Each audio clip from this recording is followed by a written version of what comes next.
Hey, welcome everybody into our Game of the Week presented by the Boulevard here from Dixie High School. Donley Flatter Field, Devin Dixon, and Connor Collins ready to go. And this is not just any game. This is #1 Dixie in the latest RPI ranking taking on #2 Snow Canyon. And, of course, they are undefeated in region play. Dixie, the one loss early in the season against Desert Hills. So the region title is on the line. And if either team sweeps, they'll be region champs. If they split, it'll be really interesting to see who the #1 seed is.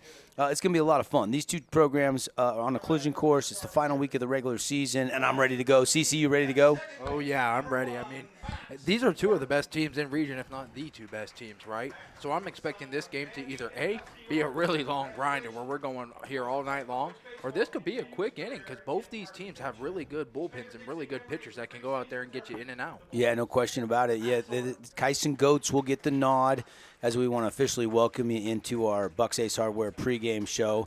Goats been incredible this year for Coach Sechrist in his 20th season of the Snow Canyon Warriors. 4 state titles. He's actually 4-4 in state championship games after losing in the state championship game last year to Crimson Cliffs. But it was the Flyers that swept Crimson Cliffs last week, and it was the Warriors that swept Desert Hills last week. On the other side of the equation, it will be the dealing, Mr. Yates. Yates has had an incredible year. So has Goats on the bump. You start thinking about looking at numbers, and for Goats this year, ERA 2.65. He's 4-0 in 7 appearances. Goats really throws a lot of strikes. He's always around the plate, 31 2/3 innings of work. And he has got 48 Ks, which puts him tops on the Snow Canyon team in that department. And they usually get him into the 5th or the 6th before turning it over their closer, Tank Kelly.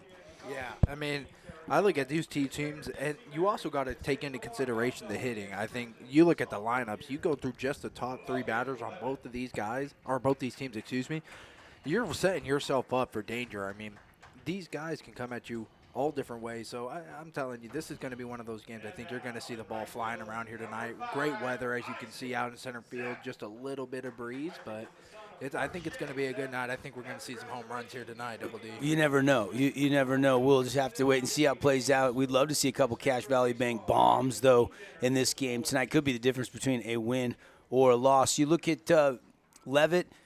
You look at, Vest. Oh, my gosh, he was ripping the ball last week. You look at Ridge Erickson, Trace Franco, a lot of talent on this team that can hit the long ball. Let's take a look at the Flyers starting pitcher, though. Yates this year, he is a senior, and Yates has been absolutely phenomenal. 1.27 earned run average. He's 4-0 in 5 appearances. This is a guy that also throws a lot of strikes, crafty. This is just his senior year. He's going to be playing next level. He's not a strikeout pitcher per se. 27 Ks this year and 22 innings of work. So that's a little lower than the 48 that Goats has, but Goats has worked 9 more innings, so not a fair comparison because they're not too close in innings pitched. Yeah, and it always helps, right, when your team's giving you a little extra effort on defense and helping you out, get some of those out. So I think by all means, you're going to live with that. The other thing you got to consider with both these teams are the errors, because last time I was out watching the Snow Canyon game, one of the best teams in region, but they have some mental errors from time to time, and it's cost them to slip. There was a time where they had the miss down to home plate. 2 guys were able to come home. I think that was just a couple weeks, or last week against Desert Hills. So you just got to keep an eye out for errors. You want to play clean baseball out here tonight. Roger Christensen, public address announcer here at Dixie High School, one of the best in the biz, doing the senior night introductions. This is the senior night. This is the home regular season finale, even though we know the Flyers will be hosting in the playoff first round pod. The seniors on this team: Max Orton, Cooper Bartholomew, Logan Levitt, Isaac Zepf. You got Boston Vest, of course. What an incredible career he's had. You've also got Braxton Yates, who will get the nod on the bump tonight. James Lee, the senior, he'll be starting out left field tonight. And then you got Trace Franco and, of course, Ridge Erickson. And then you have 2 more seniors that don't get much playing time: Jackson Forcier and Kian Singleton. Some role players on this team, but a really talented senior class getting honored tonight. Take a look at the starting lineups, brought to you by House of Jump for the Snow Canyon Warriors. It will be Mikhail Swinson, then Damon Inns out and right and left, hitting 1 and 2. Harrison will DH. He's still got that little hamstring strain, so we've seen him DH for the last couple of weeks. Cruz Sechrist will be in the cleanup spot playing short. Then Hayden Smith, the catcher. Darius Henderson will play at first tonight. Tank Kelly over there at third.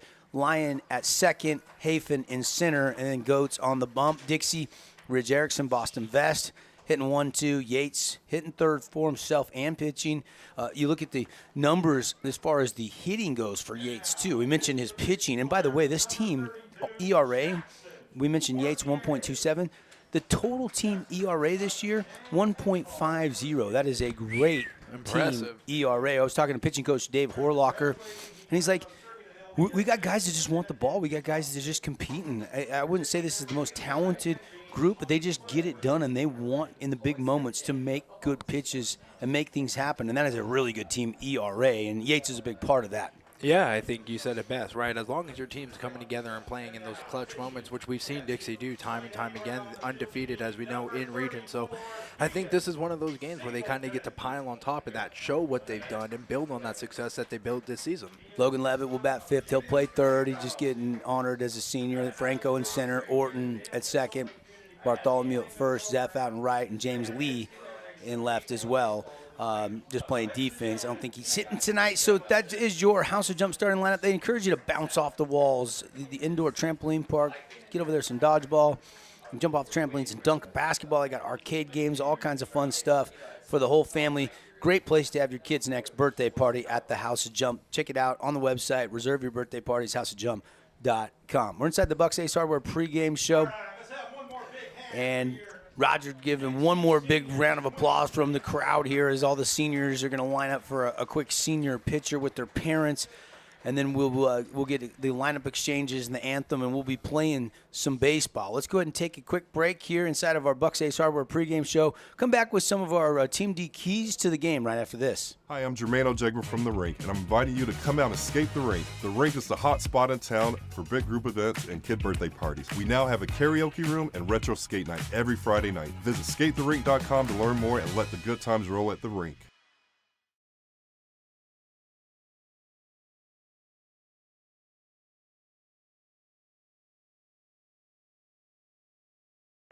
Indulge in luxury at Outdoor Living.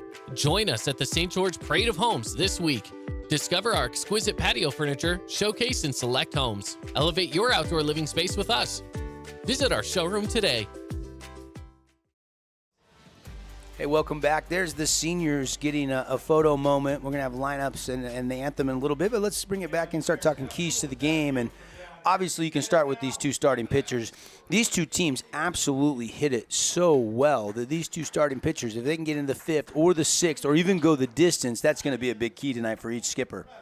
I agree with you. I mean, this is going to come down to how well can you keep these guys' arms, because we know at the limit, I want to say it's 115, right, in a single night. And then once you're at 115 is when you're starting to get pulled out. So you want to see how many pitches you can fit in before you have to get these guys out, especially because this is only game 1 of the series. 353, the batting average as a team collectively for the Flyers. And how about the slugging percentage? Over 500, 503 for the Flyers. You look at the same numbers. Team ERA 2.54. That's a really good team ERA. It's not as low as 1.50 like Dixie, but still a loaded arsenal in the pitching department for Coach Sechrist. You look at the team batting average, they're 359, and their slugging percentage, how about 507? So two teams with slugging percentages over 500 going toe-to-toe tonight. It's number 1 versus number 2. Yeah, that's what I say. You know, we got a nice night. The wind is blowing just a little bit south, and you can see it blowing on the flags back there. I'm telling you, I got a feeling you catch one of these balls, it's going yard tonight. Yeah, the long ball could be another Team B Auto Sales key to the game. Check out the inventory, 488 East St. George Boulevard. I think, you know, for Snow Canyon, they're going to have to play a little bit of smart baseball because of Ridge Erickson behind the plate. You know, he's not a catcher that you can try to swipe bags with. You got to be really alert on the base pass when you do get on base because he gets a lot of putouts, and he's good for 2-3 outs per game, as the Flyer fans out there know. So that's going to be another key. You know, how aggressive do the Snow Canyon Warriors want to be? For the both teams, the bottom of the lineup, too. You need to find a spark. Maybe that 7, 8, 9 hitter, that key RBI hit with runner in scoring position. As you alluded to earlier, this could be that old-fashioned 3-2 game, or it wouldn't surprise anybody with all these hitters these two teams have if this is more like a 6-5 type game. Yeah, and, you know, I think we'll bring up just the lineups here and kind of look through some of the guys. And we look through that 7, 8, 9 for Snow Canyon. That's going to be Talon Kelly. That's going to be Andrew Lyon, Corbin Hafing, Kyson Goetz down there. You're looking at, for Dixie, Max Orton, Cooper Bartholomew, Isaac Zeff, James Lee. So these are going to be guys that you really want to see some production out of, because either one of those two or either one of those guys out of those groups can be the game changer here and make the difference to come out with a win. All right, lineups exchange. There's Coach Sechrist, Coach Ibsen. They're the longest two tenured managers in Region 9. We got a lot of young coaches now in the region coming in. There was a year or maybe 2 where Coach Sechrist was a freshman or sophomore coach at Dixie High School back in the day. And so they do know each other pretty well, but they want to beat each other on the field tonight. They want their guys to play well. Senior night, we're going to have our national anthem, and then we're going to have some baseball for you. Big-time matchup. Could be the number 1 overall seed on the line, region title on the line, a lot of pride on the line, and it's our Boulevard home game of the week. We'll take a timeout for anthem. Be right back.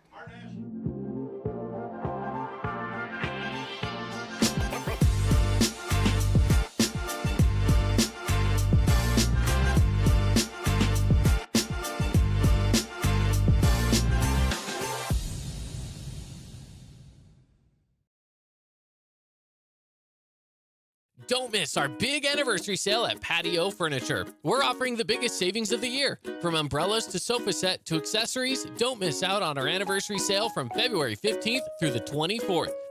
Visit our new showroom today. Hey, it's Luke with Udine Associates at American Family Insurance. At Udine Associates, we love insurance so you don't have to. With a quick call, we can get you an instant quote with the right coverages. My team of licensed agents are ready to help you with better insurance from American Family. Give us a call at 435-251-9102. Need an appliance or two? AWP's got you. Check out the remodeled expansive showroom, highlighting the Cafe series with colors like matte black, matte white, and modern glass. Make your kitchen stand out. Come see the local boys at AWP across the freeway from the Bloomington Walmart. When it comes to your child's teeth, Dr. Cody and his experienced staff at Johnson Pediatric Dentistry are game changers. So when it comes to checkups, a toothache, or any problem with your kid's teeth, call experienced veteran Dr. Cody Johnson at Johnson Pediatric Dentistry, 628-0511. Nets on Fire is the place to hoop in Southern Utah. Elevate your game with group or individual training with elite coaching. Hustle to netsonfire.org to learn more and see why so many rising stars hoop at Nets. Nets on Fire, building champions on and off the court. Oh, hello, Italian nightclub. Hi, I'm Jermaine Jegman from The Rink, and I'm inviting you to come out and escape The Rink. The Rink is the hot spot in town for big group events and kid birthday parties. We now have a karaoke room and retro skate night every Friday night. Visit skatetherink.com to learn more and let the good times roll at The Rink. Hey, welcome back. Braxton Yates for the Flyers getting his warm-up tosses in. This is the pregame show built by Bucks Ace Hardware, 3 Southern Utah locations, State Street Hurricane. They've got Dino Crossing in Washington, and, of course, the newest location out in Santa Clara, and they're building a brand-new store that's set to open sometime late this fall out in Hurricane. That'll be exciting for everybody to shop Bucks Ace Hardware. Think Bucks for all your hardware, lawn and garden supplies.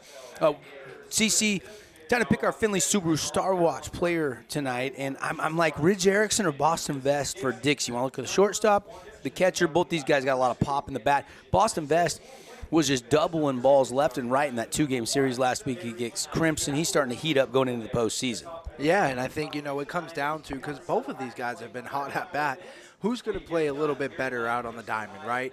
As a catcher, you have a lot of responsibilities. You need to be seeing everything. You have to be trying to time out what pitch. You got to be making sure that nobody's going. And if somebody is going to run, you got to be able to pick them off. So you have a lot of pressure there. But at shortstop, the majority of these hits are going to be coming at you lined up tonight. So I think that this is a good battle between both these players tonight. Yeah. And definitely one of them's coming out as our star of the game. I can see that. Yeah, I'm going to go with Boston Vest hitting 479 tonight. But I love watching Ridge behind the bump. But let's go with Vest tonight at shortstop as our Finley Subaru Dixie Star Watch players tonight. And we'll name our star of the game in the post game. And I'm like you. It wouldn't surprise me if it's Ridge or Boston. Hard to pick one to zero in on during this game. As for Snow Canyon, I kind of want to look at Tank Kelly tonight.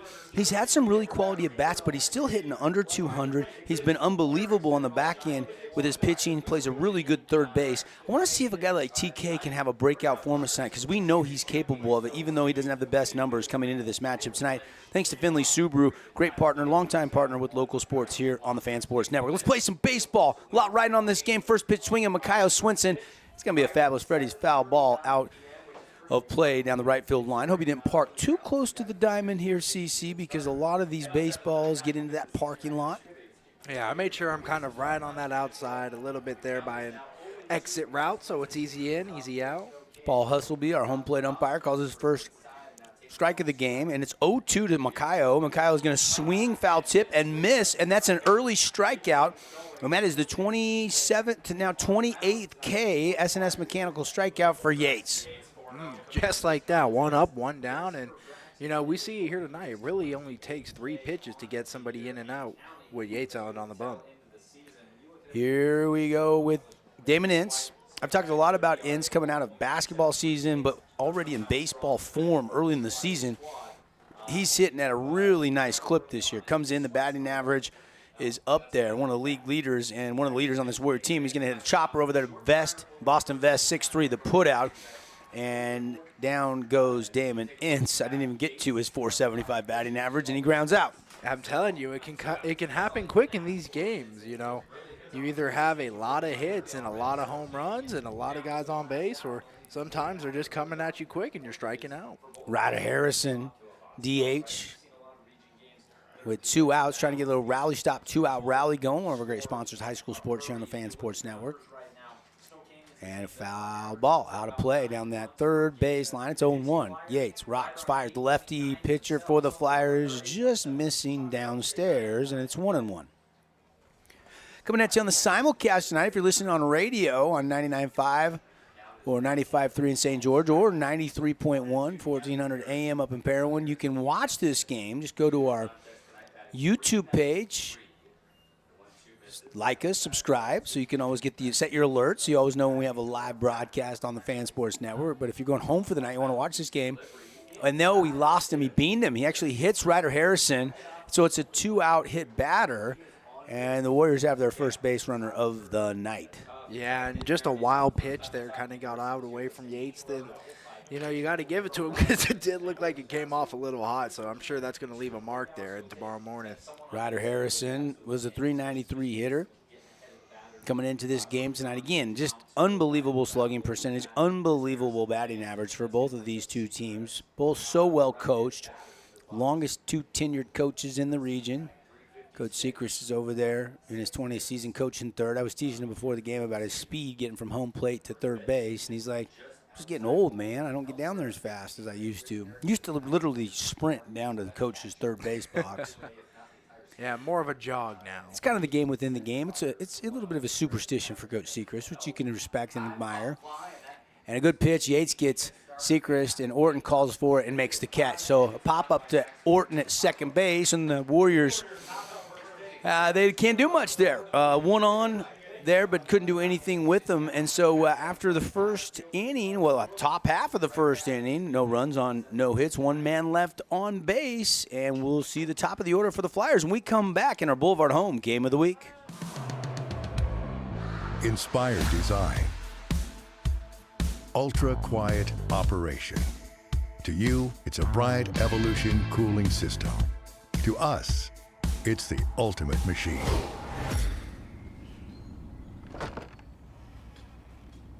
All set. For the dealer nearest you, visit Bryant.com. We love giving back to our community, and over the years, we have provided vehicles for families in need, supported local charities, and helped train our first responders. Dealer Collision, your place for collision repair. Indulge in luxury at Outdoor Living. Join us at the St. George Parade of Homes this week. Discover our exquisite patio furniture showcased in select homes. Elevate your outdoor living space with us. Visit our showroom today. Hey, here we go. Top half of the inning. Braxton Yates, Flyers pitcher, faced 4 batters, got a strikeout, pop-up, and a ground out. Did hit a batter, but didn't hurt the Flyers, and now we'll see Dixie get their home half ABs. Hayden Smith giving a handshake to Paul Hustleby here as Kyson Goetz finishing his warm-up tosses. And it'll be Ridge Erickson, Boston Vest, and Braxton Yates. You look at the numbers for the number 1, 2, and 3 hitter.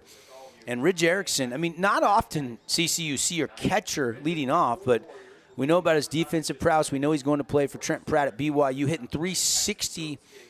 So the batting average number is really, really good this year. And he didn't start the year as the leadoff guy, but they've made some adjustments in the lineup, and that's where Ridge has been hitting the last couple of weeks. Boston Vest, the shortstop, mentioned he's hitting .479 this year. And then Yates, you know, all the talk he gets about how good a pitcher he is, and he's going to Glendale Community College, but he's hitting .366. So these guys are athletes out there that can do it 2 ways. Yeah, I mean, you know, Yates got kind of that Shohei Ohtani feel, a pitcher who can go out there, strike you out, and go out there and hit some long bombs. So you love to see that for the young kid, but just like you said, throughout this entire lineup, guys can go at you. So we want to see what's maybe in that second half, that later lineup, 7 through 9, but these top 4 or 5 guys in the lineup, you know they're going to swing. First pitch swinging, and that is a foul ball ripped but past the bag. And it's just a fabulous Freddy's foul ball. By the way, they just launched their coupon book sale at your 2 Southern Utah Fabulous Freddy's locations. You can get them for Mother's Day coming up soon. You can get them for Father's Day. You can stock up for yourself. And, of course, that comes with big gas savings. You get 20 cents off with every gallon of gas you pump after your car wash. So go get your coupon books while they're on sale for a limited time. Goats quickly rocks, fires down Broadway, strike 2 as Ridge Erickson was taking. Now, Goats will work fast with nobody on base. Goats ready the delivery and challenged him, and Ridge fights it off. Straight back, still 0-2. Glad you're with this. Bottom of the home half here. No score on our Wilkinson's House of Lighting scoreboard. Goats again trying to nibble on the outside part of the plate. That's where Smith was set up, and ball 1. Trying to see if Ridge would chase something off the zone. Goats breaking ball, trying to get him to chase. Nope. Good eye by Ridge Erickson. Yeah, you could see Goats trying to pick that outside corner now, see if he can get Ridge to maybe try to reach for something. 2-2 pitch coming. Goatsy breaking ball again, and Ridge lays off of it, and a patient AB, and now Ridge Erickson down 0-2 is fought back. It's a full count. Here comes the payoff pitch. Goats, rocks, fires, lost him upstairs, ball 4, and a leadoff walk, and a good hard-earned walk by Ridge Erickson. Yeah, and that was a close one there, but like you said, we do have a little bit of an angle going down on it, so we can't always see how high or low it is, but looked just a little high on that one there. Here is Boston Vest. Cooper was a flyer. Cooper's up at BYU. And Boston signed to New Mexico State. Going to go play down there for the Aggies. And first pitch outside, ball 1 to Boston Vest. Vest has been a starting shortstop since he was a freshman, I believe. And it just seems like he's been here forever. What a luxury for Coach Danny Ibsen to have a guy in the program that was starting as an underclassman, senior season now, just got honored with his dad, Scott, and his mom, who were down there for the senior night festivities. Great moment. Of course, we know the Flyers are going to have another home series in the state playoffs. Once we get up north on May 8th, we'll be up to Salt Lake Community College. I hear they got a remodeled press box, which we'll love. A little hit and run, and Vest probably chops away to protect the runner there, Ridge Erickson, because that looked a little bit high. Yeah, he was trying to swing for the fences on that one. A little bit of power behind that, but just underneath. Goats ahead in the count now, 1-2, no outs, bottom of the first inning, no score. 1 on, that's Ridge after the walk. Goats going to throw over there and make sure he's not taking too big of a lead after a little hit and run. You don't think about your catcher running too often on a hit and run situation, but Ridge is an athlete. His brother Riker, I remember calling his games at Pineview back in the day. I wonder if Riker would tell you if Ridge is probably a better defensive catcher than Riker was, and Riker was really good. Take nothing away from his prep career. I think he went on to play, I'm not mistaken, did Riker go to college at Southern Idaho? Now I'm going to start going down memory lane, and I'm going to forget something here, CC. Start going down memory lane. And, yeah. Sometimes you get trapped down there. Riker was. You've got a lot of these guys you've covered over the years. I'm shocked you remember as many as you have and where they've gone. And a swing and a drive right out to Sechrist. Could be 2, 4 to 6. And yes, it is a big-time double play for the Snow Canyon Warriors defense. 6-4 to 3. How about that? Take another look. Good pitch. You couldn't do much trying to drive it back through the infield, but it was really routine right to Sechrist. That short flip and the relay perfectly executed by the Warriors defense, and now quickly 2 away. Here's Braxton Yates with nobody on base and 2 outs. Double plays brought to you by Patio Furniture St. George. Get the outdoor home furniture you've been thinking about, you've been dreaming about. You want to relax out there on the patio, barbecue, watch some NHL playoffs, some NBA playoffs, some high school baseball, like you're doing right now if you're watching on the Fan Sports Network or KSLSports.com. And a swing by Yates. This one's cutting away from Hafen, but Hafen's got a beat on it, tracks it down, and that is out number 3. And Yates flies out to center field. So we played 1 full inning, no hits, but both got a base runner. And we go to the second. No score on our Wilkinson's House of Lighting scoreboard between number 1 Dixie and number 2 Snow Canyon. A lot riding on this one. We'll be right back on your sports leader, the Fan Sports Network. Indulge in luxury at Outdoor Living. Join us at the St. George Parade of Homes this week. Discover our exquisite patio furniture showcased in select homes. Elevate your outdoor living space with us. Visit our showroom today. Don't miss our big anniversary.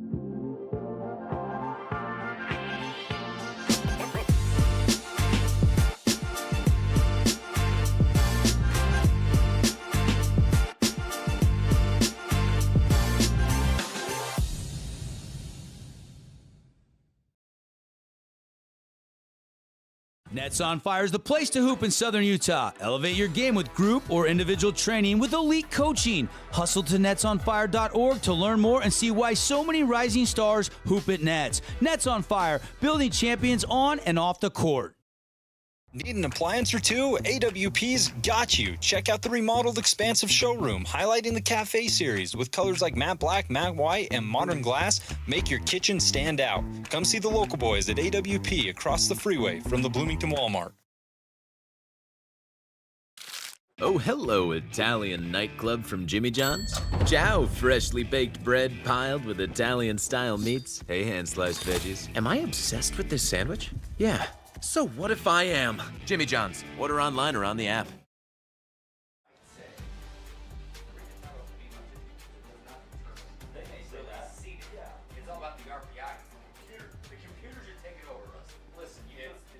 Hey, welcome back, everybody. It is the Game of the Week presented by the Boulevard. Devin Dixon, Connor Collins with you here on the Fan Sports Network.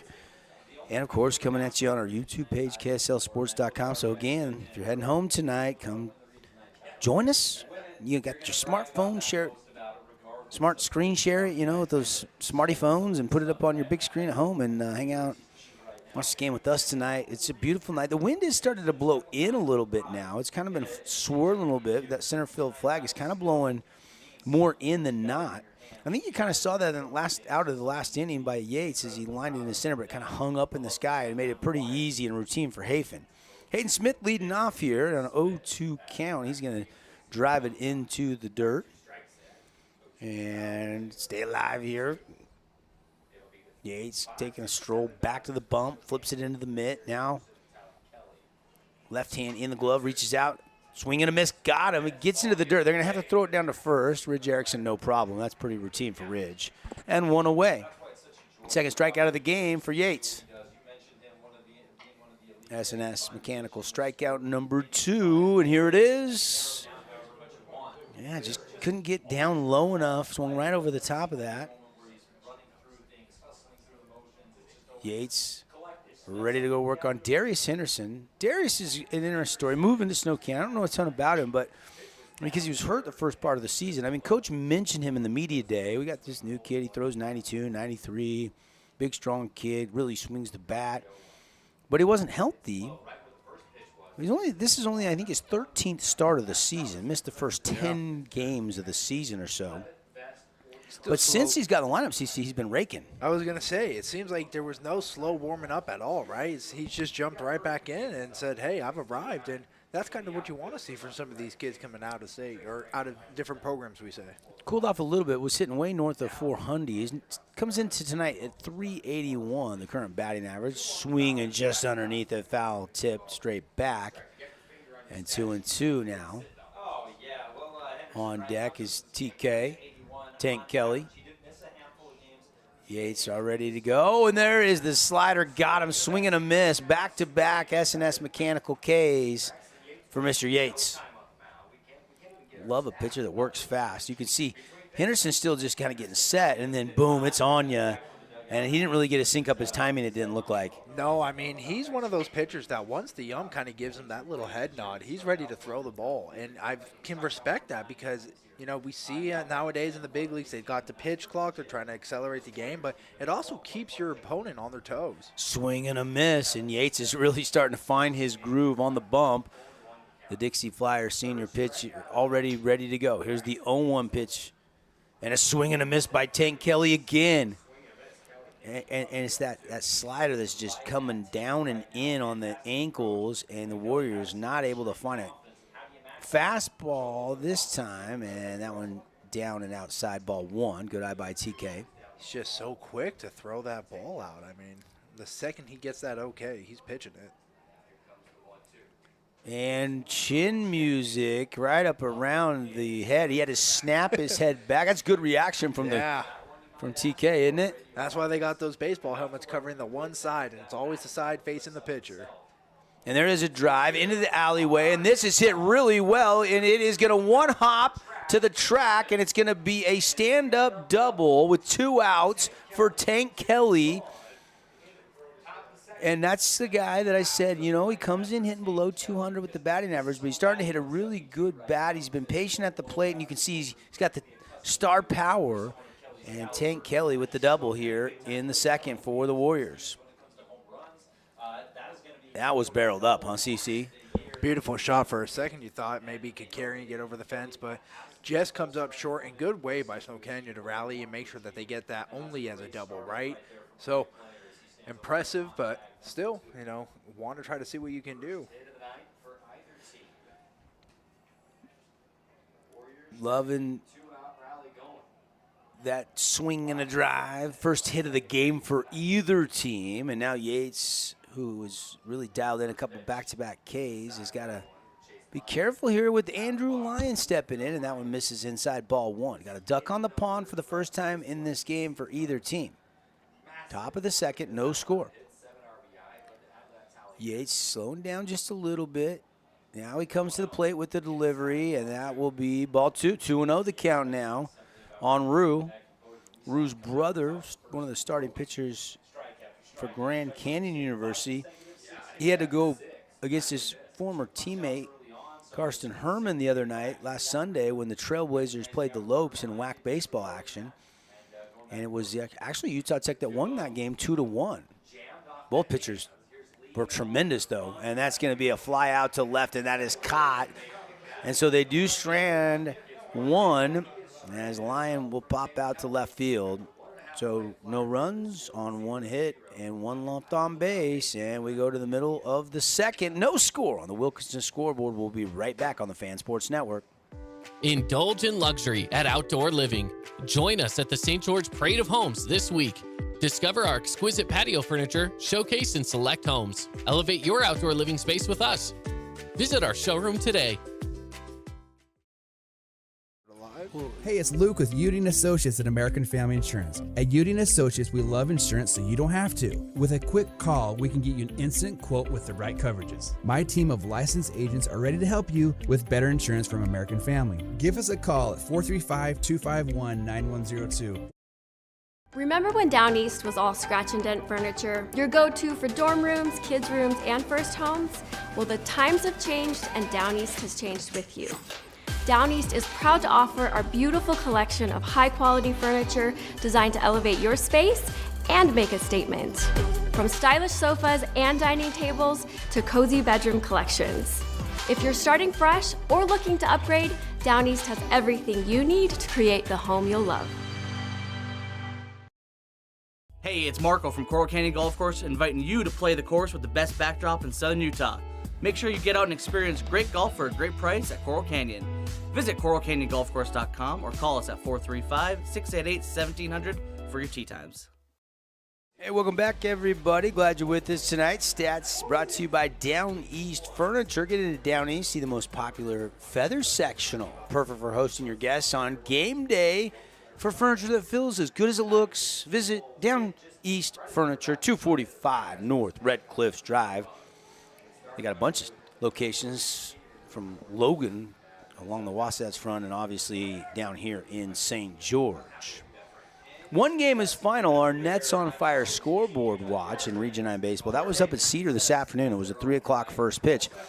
And congrats to Coach Larson and the Cedar Reds. They get their first region win of the year as they beat Hurricane 11-4 earlier today. That game has already gone final. Congratulations to the Reds, and that's a good win there. 11 runs shows that you guys were able to get out on base and able to get batters home, so that's a good win.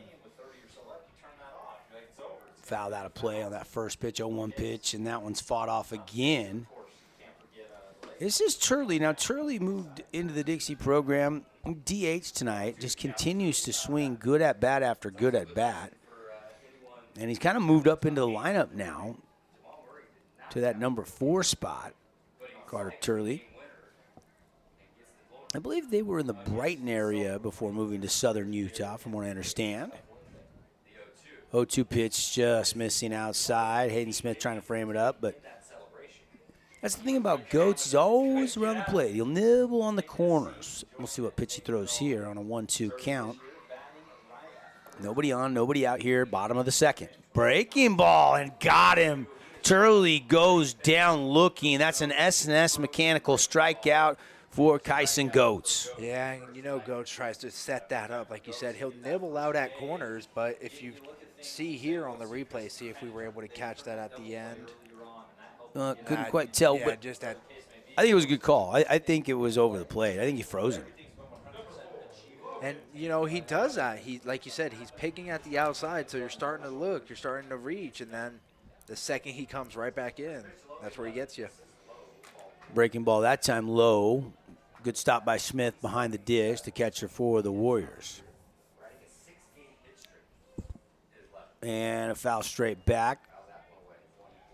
And it's 1-1. Logan Levitt. This kid has been doing it on the mound, been doing it at the plate. Of course, Jagan Levitt, his older brother, played at Pineview and then had a great 4-year career with Coach Fatenauer at Utah Tech and is now one of the assistant coaches. That's the one thing you love. You love seeing some alumni come back. Coach Ibsen's got, Dave Horlocker, the pitching coach, Coach Vest. You got, Chunner Nyberg's on the staff. You got some alumni, Jagan Levitt. You see Makai Lee, alumni for Snow Canyon. Wasn't too many years ago. Makai was pitching for Coach Sechrist. He's helping out. Of course, Brandon Lyon, their pitching coach with big league experience. Yeah. Some great Coach Harrison, kind of the analytics guy. And there's a shot through the right side by the levitator Logan Levitt, who leveled up on that pitch and barreled it into right field for a one-out single by Levitt. Good, solid swing. You can see as he just gets it right out into that gap in the right field. And that's a good way to get a guy up on first. 1 out, so now you got a little bit to work with. Here's Franco. Franco Camash. This kid is hitting really good. He's seen it well. 441, the batting average, driven in 18 this year. Hitting in that 6th spot tonight for Coach Danny Ibsen and the Flyers. Wearing double deuce on the back of the white jerseys with the blue numbers tonight, the home whites. Warriors got the dark blue with the cream pants tonight. The socks are up high for SC tonight. There's a shot by Franco. That's going to get caught up in the wind, though, and not hit deep enough to get out of this ballpark, and it's a fly out to left, and now 2 down. Yeah, you could see he was trying to get out there, but the wind pushing back just a little bit now here as we're starting to get right around 8 o'clock or so, a little past 8:05. Usually it dies down as the sun's setting, but it hasn't yet, has it, CC? But it's not a lot, but it's probably, an 8-mile-an-hour to 10-mile-an-hour breeze when it's just enough. Gusting. Yeah. Just enough to hold that ball up, you're right.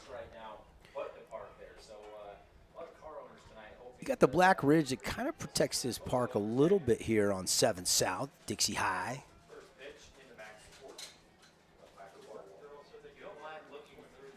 And that first pitch missing from Kyson Goetz. Yeah, you saw in that last hit there, Devin, he really got under there, and that's why initially I thought maybe that thing was out of here, but the wind was able to keep it short as we have another one. And that one's going to be hit to Hafen on a line, but Hafen gets over to it and makes out number 3. No runs, 1 hit, 1 left on base.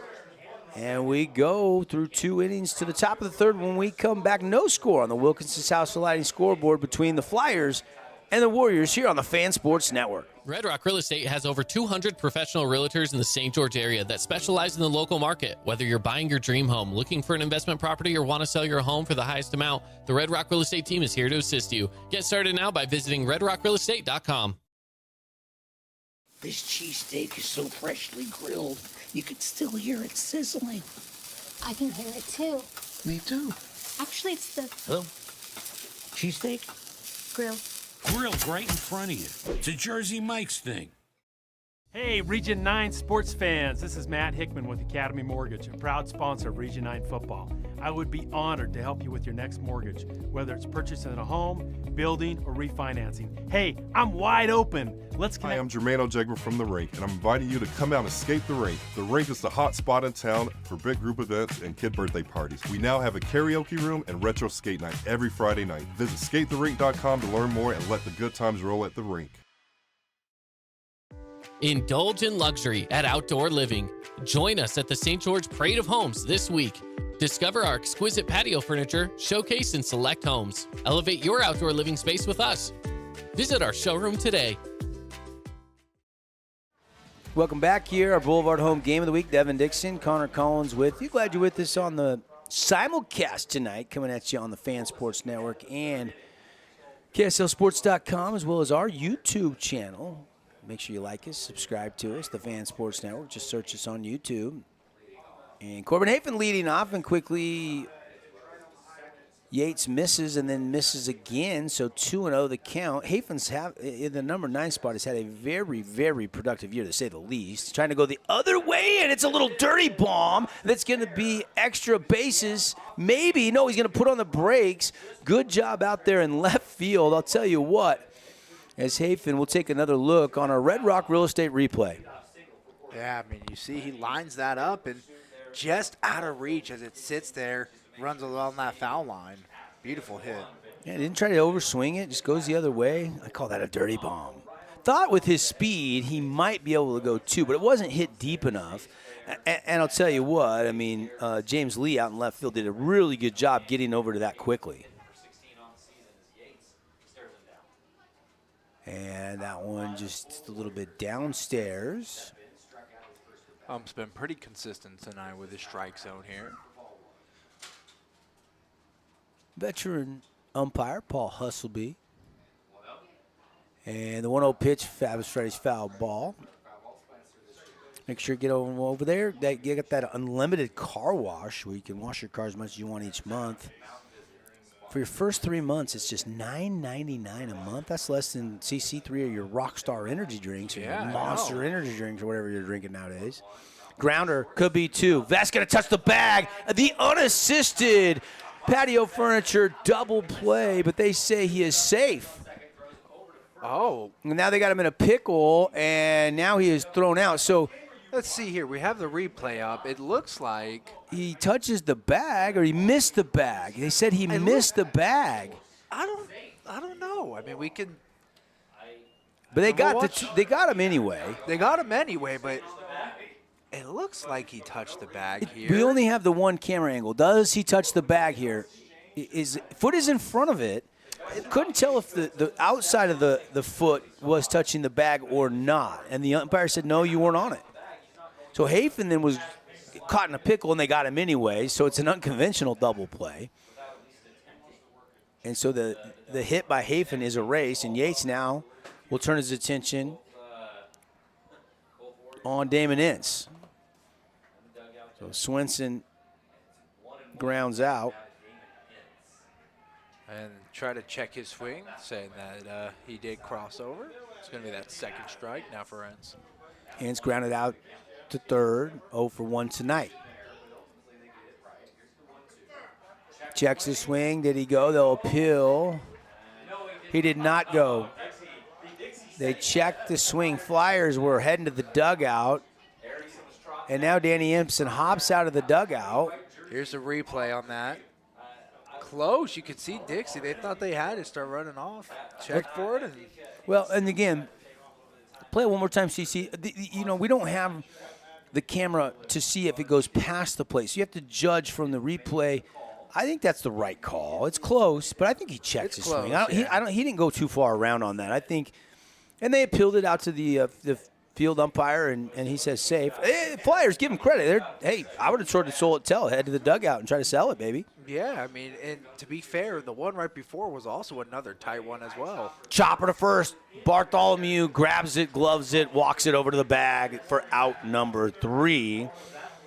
So, again, nothing doing as both teams defensively, both pitchers settling in. No score. We go to the bottom of the third when we come back on the Wilkinson scoreboard. Dixie and Snow Canyon haven't settled a thing on the Fan Sports Network. Hey, it's Marco from Coral Canyon Golf Course, inviting you to play the course with the best backdrop in Southern Utah. Make sure you get out and experience great golf for a great price at Coral Canyon. Visit coralcanyongolfcourse.com or call us at 435-688-1700 for your tee times. Red Ledge's Dermatology and Med Spa, specializing in general and cosmetic dermatology, treating acne, rashes, warts, and more. They even do cancer screenings and offer a free chemical pill with your first appointment. So if you need dermatology, think Red Ledge's Dermatology, located just off Snow Canyon Parkway, St. George. Don't miss our big anniversary sale at Patio Furniture. We're offering the biggest savings of the year. From umbrellas to sofa set to accessories, don't miss out on our anniversary sale from February 15th through the 24th. Visit our new showroom today. Discover elegance at the Awning Company. Join us at the St. George Parade of Homes this week. See our exquisite awnings featured in select homes. Elevate your outdoor space with us. Call for a free quote today.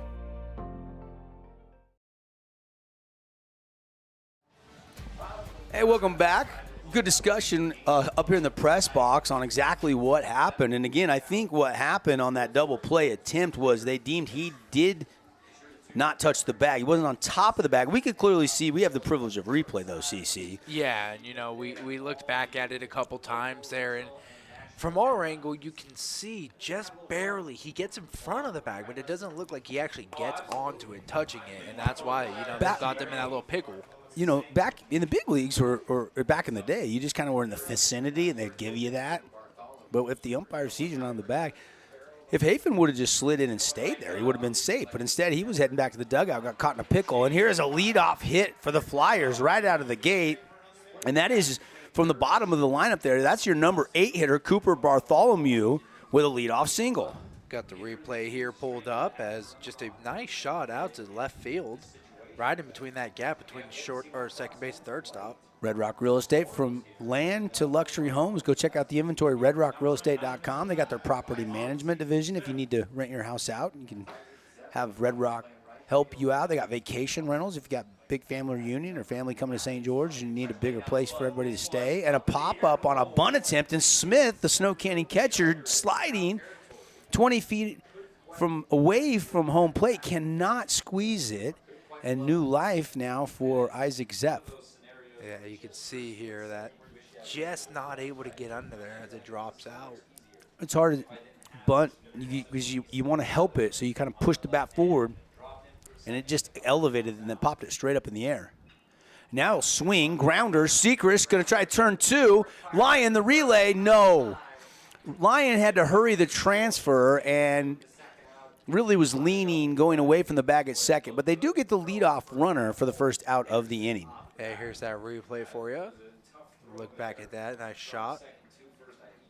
Sechrist did everything he could. I really feel like Lyon just tried to rush that transfer because he knew if he didn't hurry, he had no chance. And the throw was just rushed, so it wasn't onto the glove of Darius Henderson, the Snow Canyon Warriors first base. But the ball ricocheted back to Goetz, who was kind of over there kind of helping cover, and doesn't hurt the Warriors. They don't give up a base, but they don't get the double play. Yeah, it could have always been worse, right? Sometimes we see those go way over the first baseman's head, and next thing you know, that runner on first is now on third. Here's the leadoff man, Ridge Erickson, was hit by a pitch and stranded back in the first.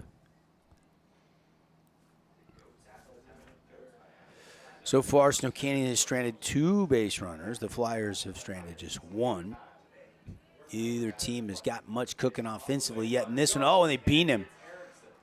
Goetz plunks Ridge Erickson right on the left shoulder, and Ridge doesn't even look at him and trots down to first base.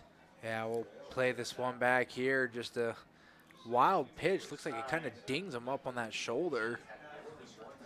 Ouch. Here's Boston Vest now.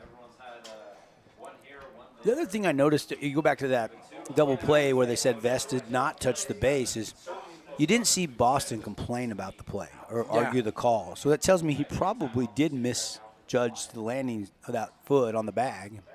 Otherwise, he would have probably been like, wait a minute, you sure about that one? But he didn't say the thing. And they still got the result they wanted. It didn't come the way they thought it would, but still got the double play.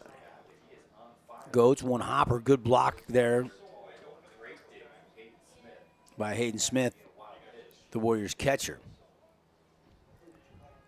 Both these teams have played really good baseball defensively. I mean, you look at Snow Canyon and Dixie in team errors, and again, 21-2 Flyers record. So 23 games. They have 28 errors. That might be a little higher than Danny Ibsen would like, but that's pretty good. Yeah. Snow Canyon comes in tonight with 16 errors. That's a good number. Looks like we got a meeting here out on the mound.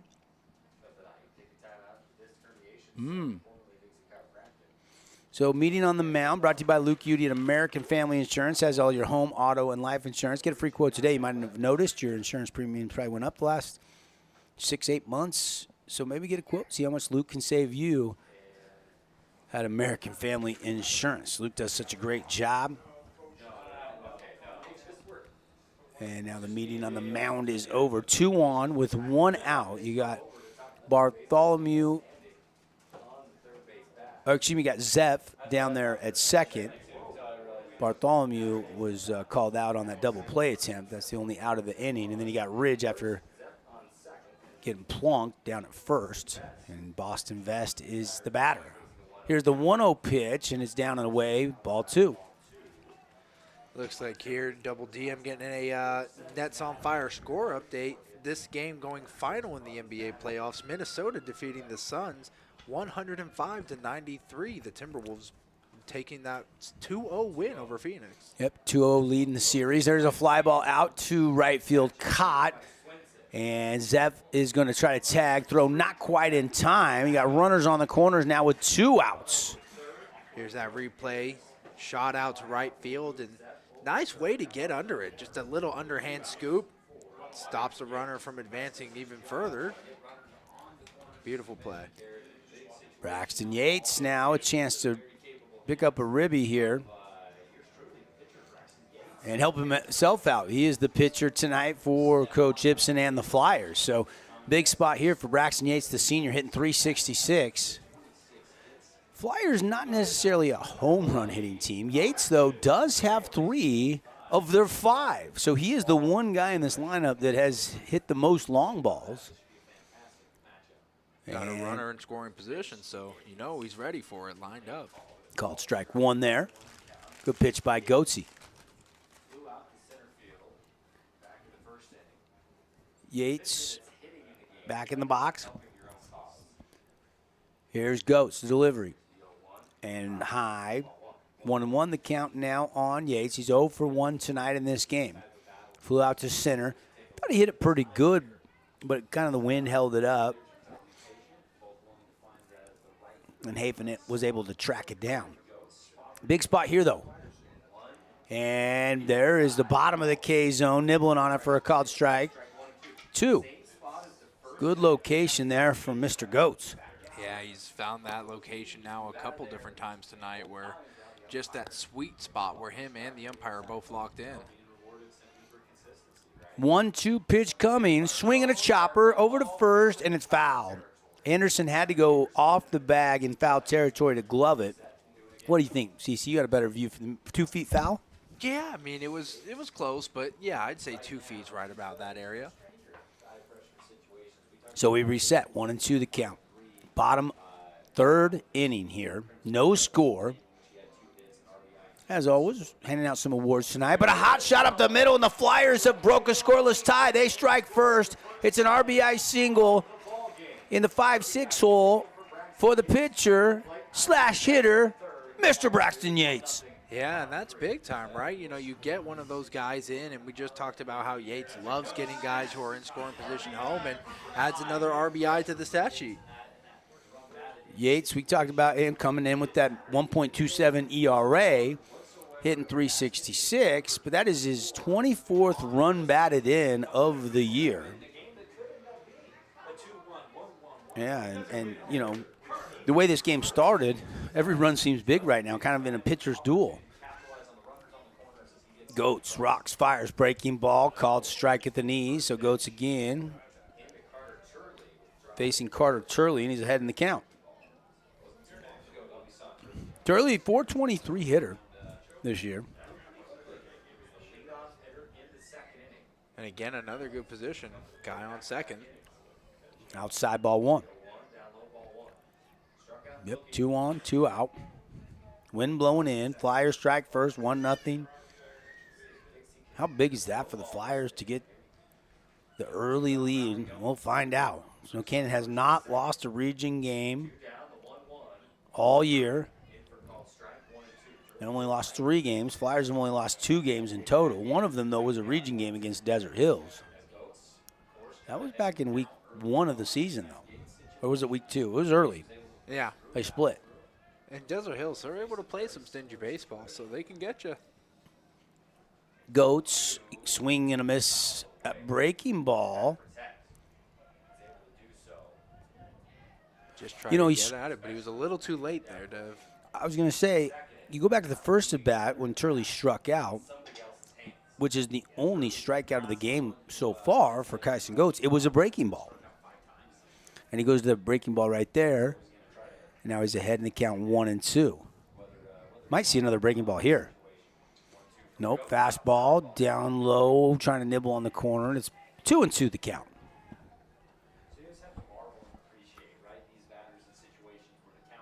And you can see now just trying to find that sweet spot again. Pick and see what he can get here. 2-2 is the count. Goes kind of slowing with runners on first and second. Comes to the plate. A drive into right field. But right to Swinson, and he makes the catch. And they do get the 1 run on 2 hits, and they do lose 2 on base, but they've got the lead. Flyers up by a score of 1-0 on the Wilkinson scoreboard. We've played 3 full innings. When we come back, Warriors will have the top of the order coming up in Swinson, Ince, and Harrison on the Fan Sports Network. Hi, I'm Jermaine O'Jegber from The Rink, and I'm inviting you to come out and escape The Rink. The Rink is the hot spot in town for big group events and kid birthday parties. We now have a karaoke room and retro skate night every Friday night. Visit skatetherink.com to learn more and let the good times roll at The Rink. Indulge in luxury at Outdoor Living. Join us at the St. George Parade of Homes this week. Discover our exquisite patio furniture showcased in select homes. Elevate your outdoor living space with us. Visit our showroom today. Oh, hello, Italian nightclub from Jimmy John's. Ciao, freshly baked bread piled with Italian-style meats. Hey, hand-sliced veggies. Am I obsessed with this sandwich? Yeah. So what if I am? Jimmy John's. Order online or on the app. When it comes to your child's teeth, Dr. Cody and his experienced staff at Johnson Pediatric Dentistry are game changers. So when it comes to checkups, a toothache, or any problem with your kid's teeth, call experienced veteran Dr. Cody Johnson at Johnson Pediatric Dentistry, 628-0511. Hey, welcome back, everybody. 1-0, Braxton Yates RBI, and now he's going back to the bump after helping his team take the early lead. We go to the top of the 4th inning here on the Fan Sports Network in our Boulevard home game of the week. I want to thank some of our great sponsors, and we'll be, handing out some awards. We got the Appliance Wholesalers Plus Playmaker Play of the Game, which we'll bring you at the conclusion of tonight's broadcast. We've got our Findlay Subaru Star of the Game. We'll also name it a Mountain Land Supply Defensive Play of the Game. And our Jersey Mike's Sub of the Game. All those awards coming at you once this one gets into our Johnson Pediatric Dentistry post-game show. And CC, low-scoring game, but how big was that for the Flyers? Timely 2-out hit there for Braxton Yates. Yeah, and, honestly, you got to give credit to Snow Canyon for finding a way to get out of that at the end, because it felt like Dixie was starting to get a little bit of momentum. And this is, I tell you, we talk about both these teams and how well they could hit the ball. If you let any one of these teams start to feel a rhythm and start to get into momentum and that bat starts to swing, and then it can turn into a really long night. So give credit to Snow Canyon for getting out of there and Dixie for still finding a way to get one.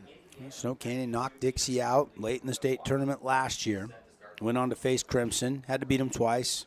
Lost game 1 on a Saturday and didn't get the N1 opportunity as they saw Crimson dogpile on the mound and go back-to-back state championships. But Snow Canyon was the #1 team. They were the preseason favorite in the coaches poll and the media pool.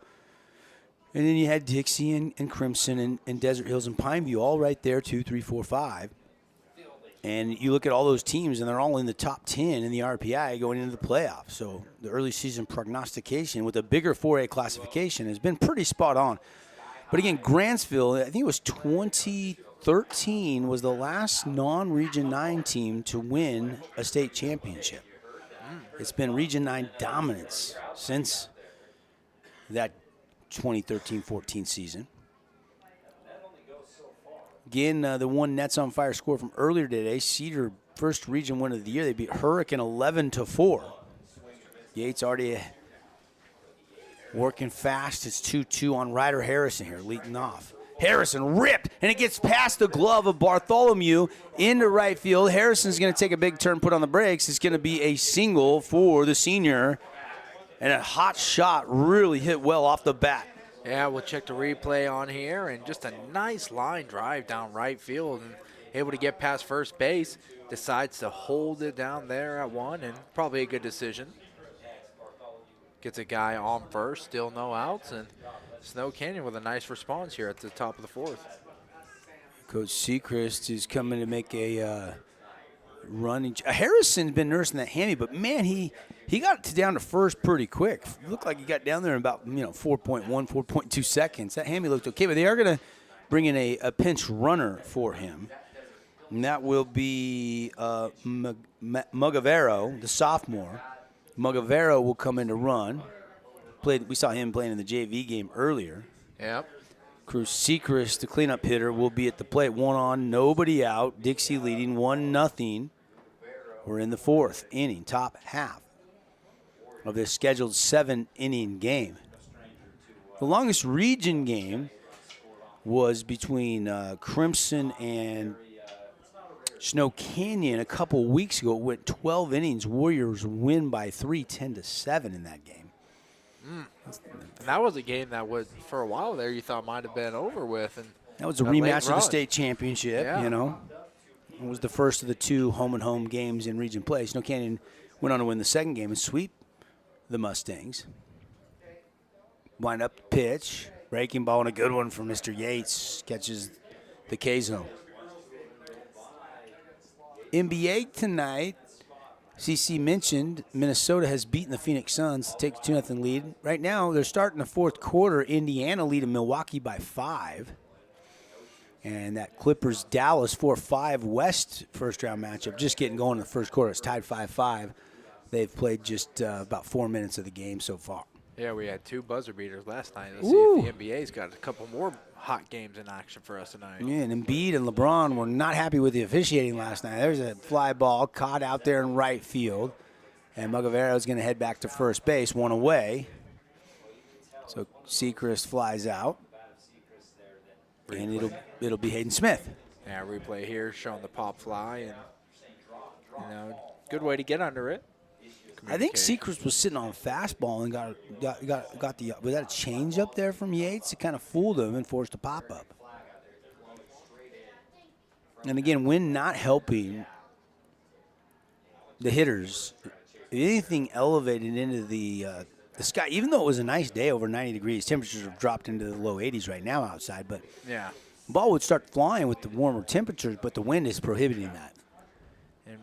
Maybe as it starts to get a little bit later, we'll see it die down just enough. But swing and a miss. They're swinging here tonight. These guys are chopping at the ball, no doubt. 0-1 the count on Hayden Smith, the Warriors catcher. Smith swinging a hot shot to third. Levitt going to go to second. Orton going to relay over to first. In time, 5, 4, 3, patio furniture, double play. Yeah, you see the replay here, just a beautiful double play. Third base picks him up, gets down to Bartholomew, cuts off. Just a nice job there. And that'll do it for the visitors. Top half of the 4th. Unbelievable stuff there. Mark that down as a Mountain Land Defensive Play of the Game nominee. Levitt made it happen, got it turned. Orton from second on a clothesline, and that was pretty. Flyers still lead over the Warriors. We go to the home half of the 4th. 1-0. Flyers have the advantage on the Fan Sports Network. Hey, it's Luke with Udine Associates at American Family Insurance. At Udine Associates, we love insurance so you don't have to. With a quick call, we can get you an instant quote with the right coverages. My team of licensed agents are ready to help you with better insurance from American Family. Give us a call at 435-251-9102. We give you the green light. 4 seasons auto sales. Hook you up with some wheels. Drive on out of here. We give you the green light. Buy here, pay here. You can apply online. Now it's time to ride. This cheesesteak is so freshly grilled, you can still hear it sizzling. I can hear it too. Me too. Actually, it's the Hello? Cheesesteak? grill. Grilled right in front of you. It's a Jersey Mike's thing. We love giving back to our community, and over the years, we have provided vehicles for families in Hi, I'm Jermaine O'Jegman from The Rink, and I'm inviting you to come out and escape The Rink. The Rink is the hot spot in town for big group events and kid birthday parties. We now have a karaoke room and retro skate night every Friday night. Visit skatetherink.com to learn more and let the good times roll at The Rink. Hey, welcome back, everybody. Boulevard Home Game of the Week. Want to thank some of our other great partners, too. A lot of great men and women, local business owners out there helping us get sports on the network. We appreciate Scooter's Coffee, our energy play of the game. How about that start of that play? First to glove it, then to start the double play by Logan Levitt. Scooter's Coffee, start your day. They have amazing drinks served by amazing people, amazingly fast. State Street in Hurricane. The breakfast burritos are dynamite, too. Protein shakes, all kinds of good stuff. Appreciate The Rink, skatetherink.com. Handles Homemade Ice Cream, and our friends at Intermountain Sports Performance, some of our great partners. Also, Coral Canyon Golf Course. Any extra base hits tonight brought to you by Coral Canyon Golf Course. We've had one by Tank Kelly in this game. That's the only extra base hit tonight. You want to get some extra golf in, get your tee times, ask for the Radio Sports Network special, just $75 after 1 o'clock at Coral Canyon. Call 435-688-1700. The 1-2 pitch down low to Logan Levitt, who started that double play. Also 1-for-1 with a single back in the second, but was stranded. He'd like to get a little lead off something here. I don't know if 1-0 will win this game or not. Flyers got to be thinking for more. Snow Canyon's got to think, when will the bats wake up against Yates? But Yates has been great tonight for the Flyers on the bump. Yeah, and, it feels like he's kind of gone into a little rhythm as we saw him up there. Not really waiting for the batter, but more so once he got that nod. Levitt pops it up. Henderson at first base calling for it. And he's called off by Lyon, and Lyon, who has a better angle, Henderson darts out of the way last second, and Lyon makes the grab. Yeah, see here on the replay that both guys could have made a play on there. Good call, move out of the way. Yeah, the communication was at least good, right? Better angle there. Maybe Henderson was just making that look a little adventurous, and Rue last second says, I got this, and called him off. Franco steps in, breaking ball just high, maybe a bit off the plate. Didn't miss by much, but ball one. And fastball outside, ball two. Franco flew out to the left. He's 0 for 1 in the game. But again, Franco coming into tonight, one of the leaders at 441. Been swinging it. Hot bat all year long. Popped up. This one out towards line, going out. Right fielder coming in. And it will be out number 2 by Mikaio Swinson. Yeah, funny. You could see on this when he kind of lets someone else. He goes for it at first. Someone else calls for it. He goes, all right, backs off. Well, you like that from Isaac Lyon, who will probably be the starting pitcher on Friday in the rematch. Again, I mean, region title kind of on the line for the Flyers tonight. Snow Canyon's undefeated. And, of course, if Snow Canyon can win on Friday, even if they were to lose this game, Dixie'd have 2 losses, Warriors just have 1. They'd win the region title. Might not be the overall number 1 seed. You kind of felt like going into this game, Snow Canyon probably had to sweep. Dixie, with the split, would stay 0.3 ahead of them in the RPI like they are going into this. 0.73, 0.70 was the differential between 1 and 2 in the RPI in the latest 4A baseball rankings. We were talking about the opponent's win percentage, opponent's win percentage. Fairly even, though. And there is an S&S mechanical strikeout for Goats. That is only his second K to hang on the board tonight as Max Orton goes down looking. Here's another look at it. Yeah, see if we throws him. There's a tight one here. Looks like just got him. Outside, bottom of the Orton probably didn't love it, but Guys and Goats does. We go to the 5th when we come back. 1-0 Flyers on the Wilkinson scoreboard on the Fan Sports Network. Remember when Down East was all scratch and dent furniture? Your go-to for dorm rooms, kids' rooms, and first homes? Well, the times have changed and Down East has changed with you. Down East is proud to offer our beautiful collection of high-quality furniture designed to elevate your space and make a statement. From stylish sofas and dining tables to cozy bedroom collections. If you're starting fresh or looking to upgrade, Down East has everything you need to create the home you'll love. Hey, it's Luke with Udine Associates at American Family Insurance. At Udine Associates, we love insurance so you don't have to. With a quick call, we can get you an instant quote with the right coverages. My team of licensed agents are ready to help you with better insurance from American Family. Give us a call at 435-251-9102.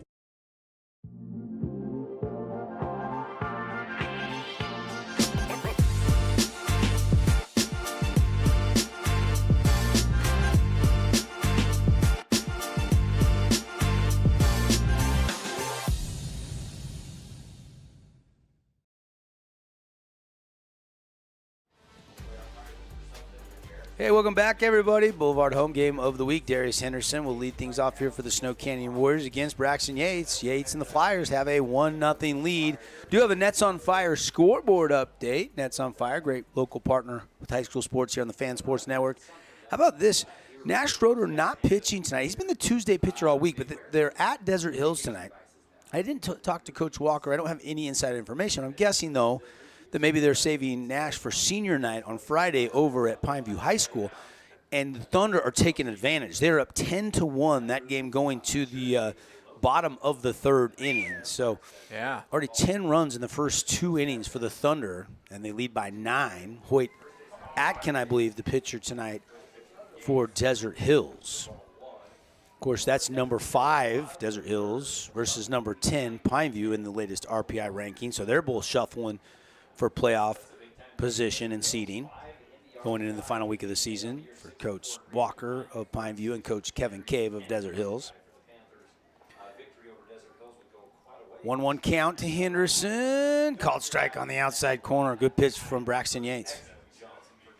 Yeah, now you see him getting a little bit of a rhythm. 2 back-to-back strikes.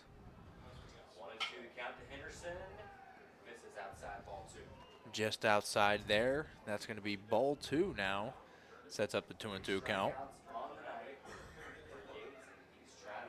Yates trying to find that sweet spot here as he goes, and he's going to get him. Another K hanging on the board. S&S Mechanical strikeout for Yates. That is his 4th strikeout of the night as he hangs another one on the board. And slowly but surely, Yates starting to rack up those Ks as started off a little slow, right? But now as we're starting to get into the top of the 5th, you're seeing him, okay, let's get some of those Ks in. Yeah, had 3 of his first 5 outs were strikeouts. But then, he's faced 8 batters since without a strikeout until that one on Henderson. That's actually Henderson's 2nd K of the game. Those are the last 2 Ks for Braxton Yates, and quickly 1-0 the count on Tank Kelly. TK committed to Utah Tech. He'll be playing for Coach Fate after he graduates next month. Going to add him to the pitching department. You've seen Tank come in and really throw gas, low 90s as a senior in high school, and I think he can gain some more velo in the next year before he actually starts his freshman season next spring. Last game you and I were calling together, they had brought out the radar gun, and he was throwing around 91, 92. Yeah, 91, 93 I think they got up to, which is impressive. Yep, and a walk. So Yates, that is the first free pass of the night given up by Braxton Yates. Been a bulldog on the mound. His control and his location and command has been brilliant tonight. Devin Dixon, Connor Collins with you here. Again, thanks to the City of St. George.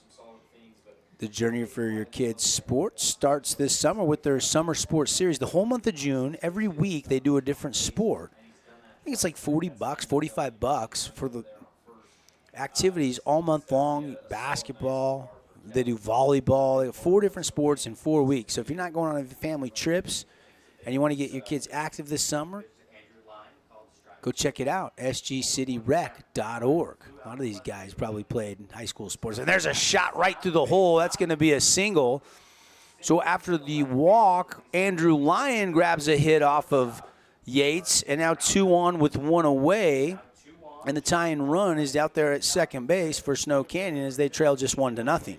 Yeah, this is kind of that momentum that Snow Canyon needed here, right? You know, show a little resiliency, try to get the bats cracking, and that's what they are. You know, you have one out, so that means you got some room to work with, and you can still get one of those sacrifice flies if need be, maybe even a bunt. But I like what you got here. You got a guy on second, that game time run. He's creeping closer and closer. Corbin Hafen hitting 366 from the left side, ready to go. I remember watching Corbin on that Snow Canyon Little League team down in San Bernardino. It would have been his 8th grade year. He's now a junior. It's been a few years back. And you knew the Snow Canyon All-Star was going to have a good high school career. And to crack this lineup as junior is telling. Yeah, you got Ledger Ship. When Goats is not pitching and Lyon is pitching, you'll see Ledger out there playing defense and in the lineup. But with obviously Goats on the bump, they're DHing tonight with Ryder Harrison because of the nagging hammy injury, and they got Henderson at first. But we'll probably see Ledger in the lineup on Friday in the rematch. At least that's kind of been the lineup more or less with the different pitchers in for Coach Reed Seacrest. Yates, here we go. 1-2 pitch down low, and it's going to be 2-2 now. We're in the 5th, top half. You look at Yates tonight on the mound, and he has been impressive with the 4 strikeouts and just the 1 walk. Got to work out of a little trouble here. A swing and a shot. This one's going to get to the second baseman's glove of Orton. Does he have a play? No play. Bases are loaded. It's going to be an infield single, basically, even though sliding on the grass. Yeah, you look at the replay here, and just honestly lucky to cut that off, as that could have been much bigger as if that got out to right field. Orton saves a run, no question. That is a Scooters Coffee energy play by Max Orton, because if that gets to the right, that's going to allow Tank Kelly to score. And so Dixie, for now, still has the lead. But all of a sudden, Snow Canyon, bases are loaded. Only 1 out. This is a shot here for a game-changing play. Maybe if you can get that grand slam. And you're back to the top of the order, and Mikaio Swenson. That pitch just missing ball 1. So a walk to Tank Kelly. A hit through the left side, and now a hit through the right side has loaded him up. That was really down and low. Almost took Swenson out in the shins. He was just able to kind of scoot out of the way. Mikaio Swenson, 1-0 pitch. Swing and a drive into right, and it's going to be a foul ball. That's a fabulous Freddie's foul ball. 10, 12 feet foul. Stayed in the park. One hopped into the fence. See if the replay catches it. I mean, that one took the air out of a couple fans here. You could hear kind of that tensions there in the stadium. But like you said, dropped foul. Mikaio Swenson, 452, the batting average. 33 hits this year. 16 runs batted in, but Ducks are on the pond. And for Mikaio Swenson, he does have one of the 8 Warrior home runs this year. And got him. There it is. He checked his swing, and that is strike 3 and out number 2. They didn't appeal. Mikaio wanted the appeal. Well, they grant it here. He's asking for it. Coach Seacrest is asking for it. And the home plate umpire, let's take a look. Did he check his swing here, CC? Yeah, we got the replay going, and oh, it's a close one. It's a close one. I could see that going either way. For now, they'll have it as the out. And Coach Seacrest wants an explanation, fighting for his guys. And well, yeah, that walk would have brought the game-tying home, or the game-tying run. Big moment there. Warriors still have life, though, with the bases loaded. Here's Damon Ince. Outside and away, ball 1. Ince comes in hitting .475 on the year. Here is pitch number 2 in the sequence. Outside and away, the fastball. Yeah, you could easily say this right now is one of the most important at-bats of the game. The windup, the pitch from Yates. right down Broadway. 2-1 the count now. Yates is at 75 pitches on the night. Ince 0 for 2 on the night from the plate. Swing and a miss, strike 2. All right. You got 2-2 count. Yates trying to get himself out of a sticky situation. What's he got here? Yates rocks, fires, and a swing and a drive up the middle. 1 run will score. They'll put the stop sign on the bag, and Lyon will scoot back to third base. Lyon wanted to score, and Coach Seacrest put the brakes on him, but we are tied. RBI single on a 2-2 pitch right back through the box. How about that? Yeah, just a beautiful shot right down the middle of the diamond. Goes into center field and not able to stop anybody from going home. I mean, granted, you're making only one, right? You could have had somebody else run in with bases loaded. So able to cut that off is good, but still, I mean, sticky situation. Those bases are still going to be loaded out there. And they say you never want to make the first or the last out at home plate. And it was a hard-charging Trace Franco, and you got to trust the instincts there by Coach Seacrest. And at least the Warriors have, for now, tied the game. Now Ryder Harris, the number 3 hitter in the Warriors lineup, a chance to break the tie here. A walk would do it, but first swing fouled off out of play. It's a fabulous Freddie's foul ball. Here goes Yates, pitch number 2 in the sequence. Called strike at the knees. Yates is a bulldog on the bump. Can he get out of this inning tied? Maybe the slider here. Outside and away. He was trying to get Ryder Harrison to chase that one off the plate, and he doesn't offer at it. Yates is not even paying attention. He's just all his focus is on Ryder Harrison. Fastball challenged him upstairs, and it's fought out of play.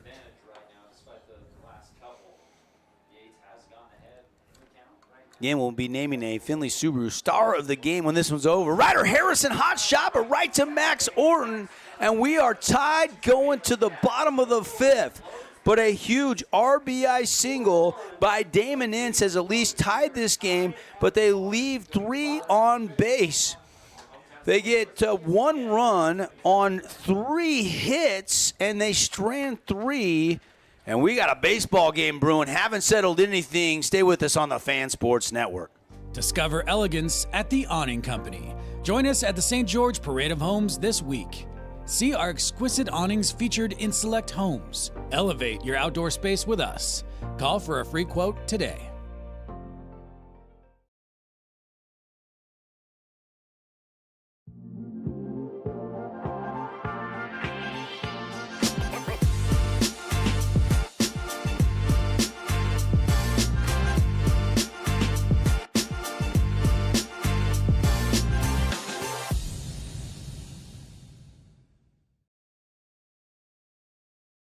The Fan Sports Network is your home for local sports. Catch The Drive with Devin Dixon from 7 to 9, and From the Bleachers with Caden Formaster and Mark Musgrave from 4 to 6. Plus, Utah Tech and high school sports live on the radio and streaming on the fansportsnetwork.com.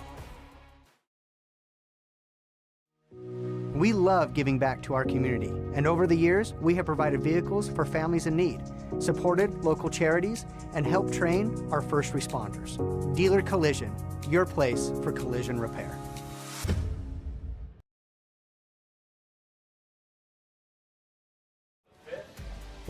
Hey, welcome back. Devin Dixon, Connor Collins, Boulevard Home Game of the Week. 1-1. We are tied going to the bottom of inning number 5. Tyson Goetz stays in to pitch for the Snow Canyon Warriors. And how about that clutch hit by Damon Ince to tie this game? But then the composure, the maturity for Braxton Yates to get out of a jam and keep this game tied at 1-1. Yeah, you thought maybe for a second there this could get really ugly, but Yates able to find a way to manage only giving up 1 run there in that inning, and that's impressive with that, like you said, with the circumstances that were at hand. Cooper Bartholomew to lead off for the Dixie Flyers. Fly Boys got that lead back in the 3rd inning on an RBI hit by Braxton Yates.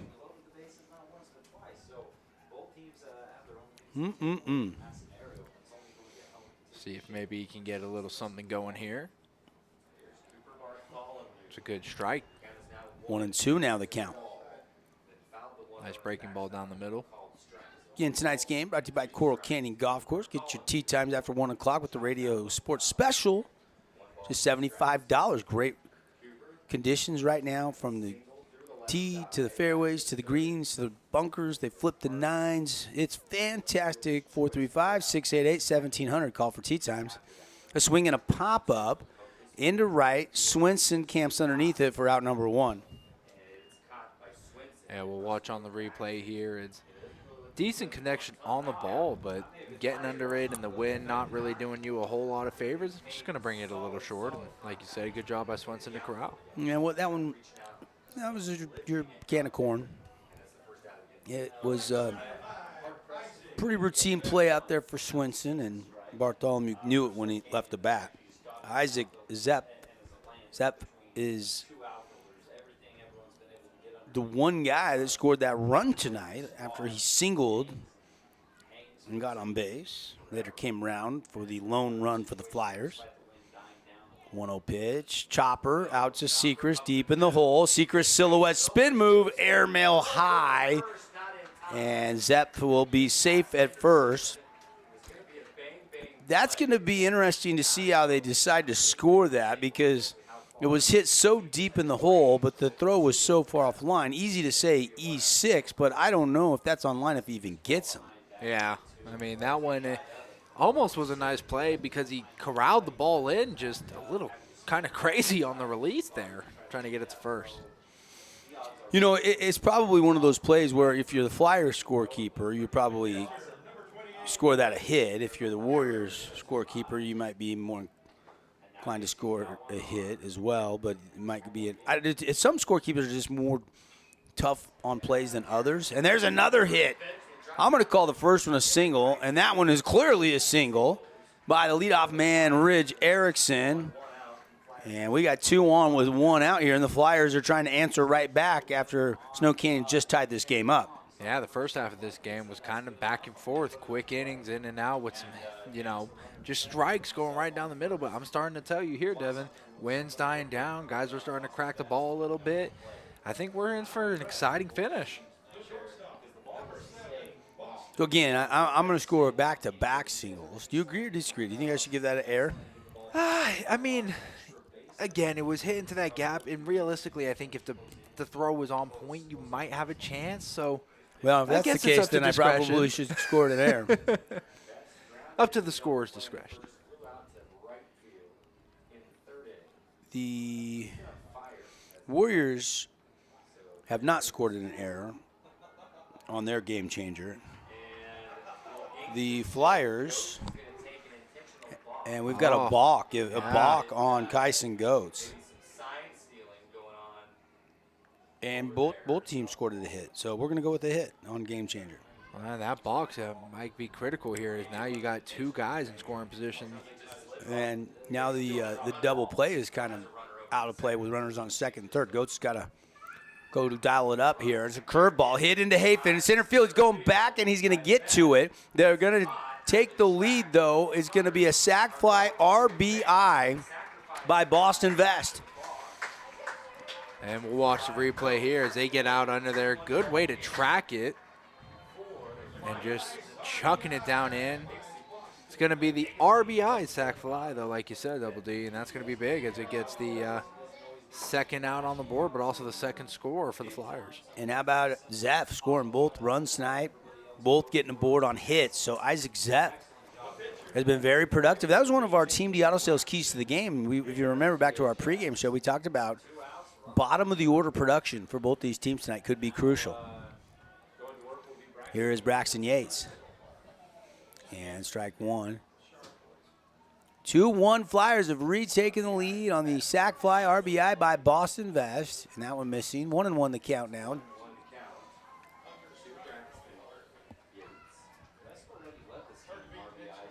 Goetz, the right-handed Warrior pitcher, and a big swing, but hit well out of play. It's Fabulous Freddy's Foul Ball. Don't forget, those coupon books are on sale through Mother's Day, so maybe grab a card and you get those coupon books at Fab Freddy's. 2 Southern Utah locations come with 10 car wash passes. You get the exterior, the VIP, get whatever ones you want from Mom. Don't skimp on Mom this year. And that one gets away from Smith. He throws down to first, and that will be out number 3, but not before they get 1 run on 2 hits. They do leave 1 out there on base, and they got the 2-1 lead on the Wilkinson's House of Lighting scoreboard on the Fan Sports Network. We go to the 6th when we come back. Stay with us, everybody. Oh, hello, Italian nightclub from Jimmy John's. Ciao, freshly baked bread piled with Italian-style meats. Hey, hand-sliced veggies. Am I obsessed with this sandwich? Yeah. So what if I am? Jimmy John's. Order online or on the app. We love giving back to our community, and over the years, we have provided vehicles for families in need, supported local charities, and helped train our first responders. Dealer Collision, your place for collision repair. This cheesesteak is so freshly grilled, you can still hear it sizzling. I can hear it too. Me too. Actually, it's the Hello? Cheesesteak? grill. Grilled right in front of you. It's a Jersey Mike's thing. Need an appliance or two? AWP's got you. Check out the remodeled expansive showroom, highlighting the cafe series with colors like matte black, matte white, and modern glass. Make your kitchen stand out. Come see the local boys at AWP across the freeway from the Bloomington Walmart.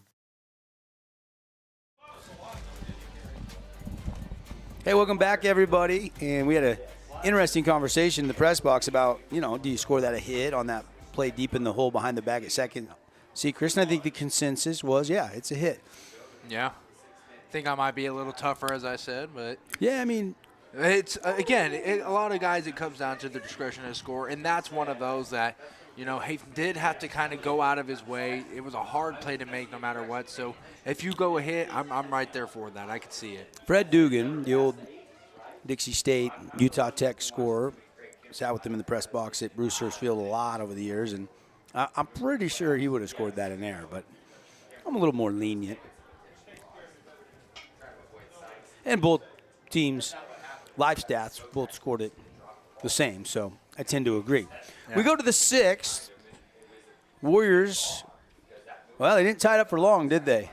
No, I mean, Dixie, credit to them for feeling a little bit of pressure and coming out and responding, and again, both of these times now I've seen these teams kind of get into sticky situations where bases have been loaded. You guys had running scorers there available to go, but able to get out with just 1 run. So you'll take it where you can. Yates in the dirt. Ball 1 to Cruz Seacrest to a leadoff. Obviously, everything matters here, late game situation. From every pitch to every at bat to every defensive opportunity. Not a lot of hit and runs. Haven't seen really anybody trying to swipe back. Tonight's been kind of just a straightforward, good old-fashioned brawl between 2 really good baseball teams. Yeah. 2 teams that should and will have state championship aspirations next month up in Salt Lake. Slick, Gates Field, and a rip to right, and it's going to drop. It's a leadoff single by Cruz Seacrest. Fought it off into right field, and it drops. Yeah, and just like that, Snow Canyon now coming out with a response. And like we said here, Devin, at the end of the night, both these teams starting to feel a little bit of momentum, as they get going. And this could be one of those that goes back and forth. We might be in line for some extra innings. You look at Snow Canyon, 1 run on now 7 hits after that hit by Cruz Seacrest. Dixie, 2 runs on 5 hits tonight. Neither team has been charged with an error. Both pitchers have went full 5 innings of work on the bump because I don't think Yates is coming out. So he's going to work, the 6th full inning. I don't know on the 7th inning. We'll see where the pitch count is. Get you that pitch count on an 0-1 pitch here to Hayden Smith. A swing and a miss is 0-2. The pitch count on Yates is now 87 pitches. Getting close. Probably. I don't know. They could let him go the full 7. I mean, depending on how these next few pitches go.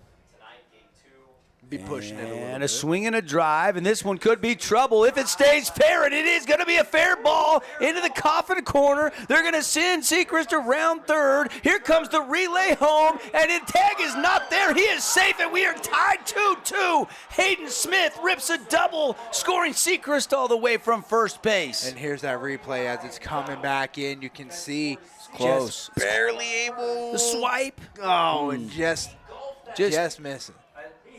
That was a low pitch that he scooped off the hills. And Hayden Smith's all fired up as Ledger Ship is going to come in and pinch run. Pitch runners brought to you by Intermountain Sports Performance. There is no off-season. Get sports-specific training at Intermountain Sports Performance. Locations from St. George all the way up to Logan. It used to be known as the Acceleration Program, the Cheetah Club. You try to train on the treadmills, get up to 20 miles an hour. And now Danny Ibsen is having a very interesting conversation with Paul Husselby, our home plate umpire. He's wanting an explanation on the tag. Was a tag applied? The swipe live, I couldn't tell if it touched him or not. The umpire's right on top of the plate. He's got a lot better view than me, and he called him safe. You're going to see right at the end, can we confirm if the tag missed or touched? Ridge swipes, and it looked like he was past them. It looked like it just might have been like a tenth of a second or less too late. And now after the discussion, both umpires will draw in, and I just don't see any way you overturn this call. Yeah, we got it. Coach Sechrist will lose his bananas if they overturn this call. See what's going on. And they wanted to walk away from Ridge Erickson, who was the guy that was involved in the play. So Ridge is going to show him a little courtesy and walk over to Braxton Yates.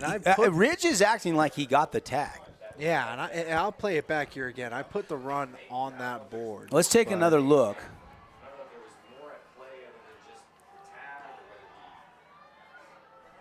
And I watch this relay, and here's the replay for our people watching on the Fan Sports Network or KSLSports.com, and it clips off there kind of tight, and they've left a run on the board here. Now, Coach Gibson's not done chatting with the field umpire, who is, obviously the home plate umpire has now walked back behind the bump. And both these skippers have been fighting for the guys. Both skip, I think, have come out of the dugout at least multiple times to try to, argue it. And now Yates is going to go call it a night, and Coach Gibson's going to go get him. And he is going to bring in someone from the bullpen, and I think it's going to be James Lee from left field.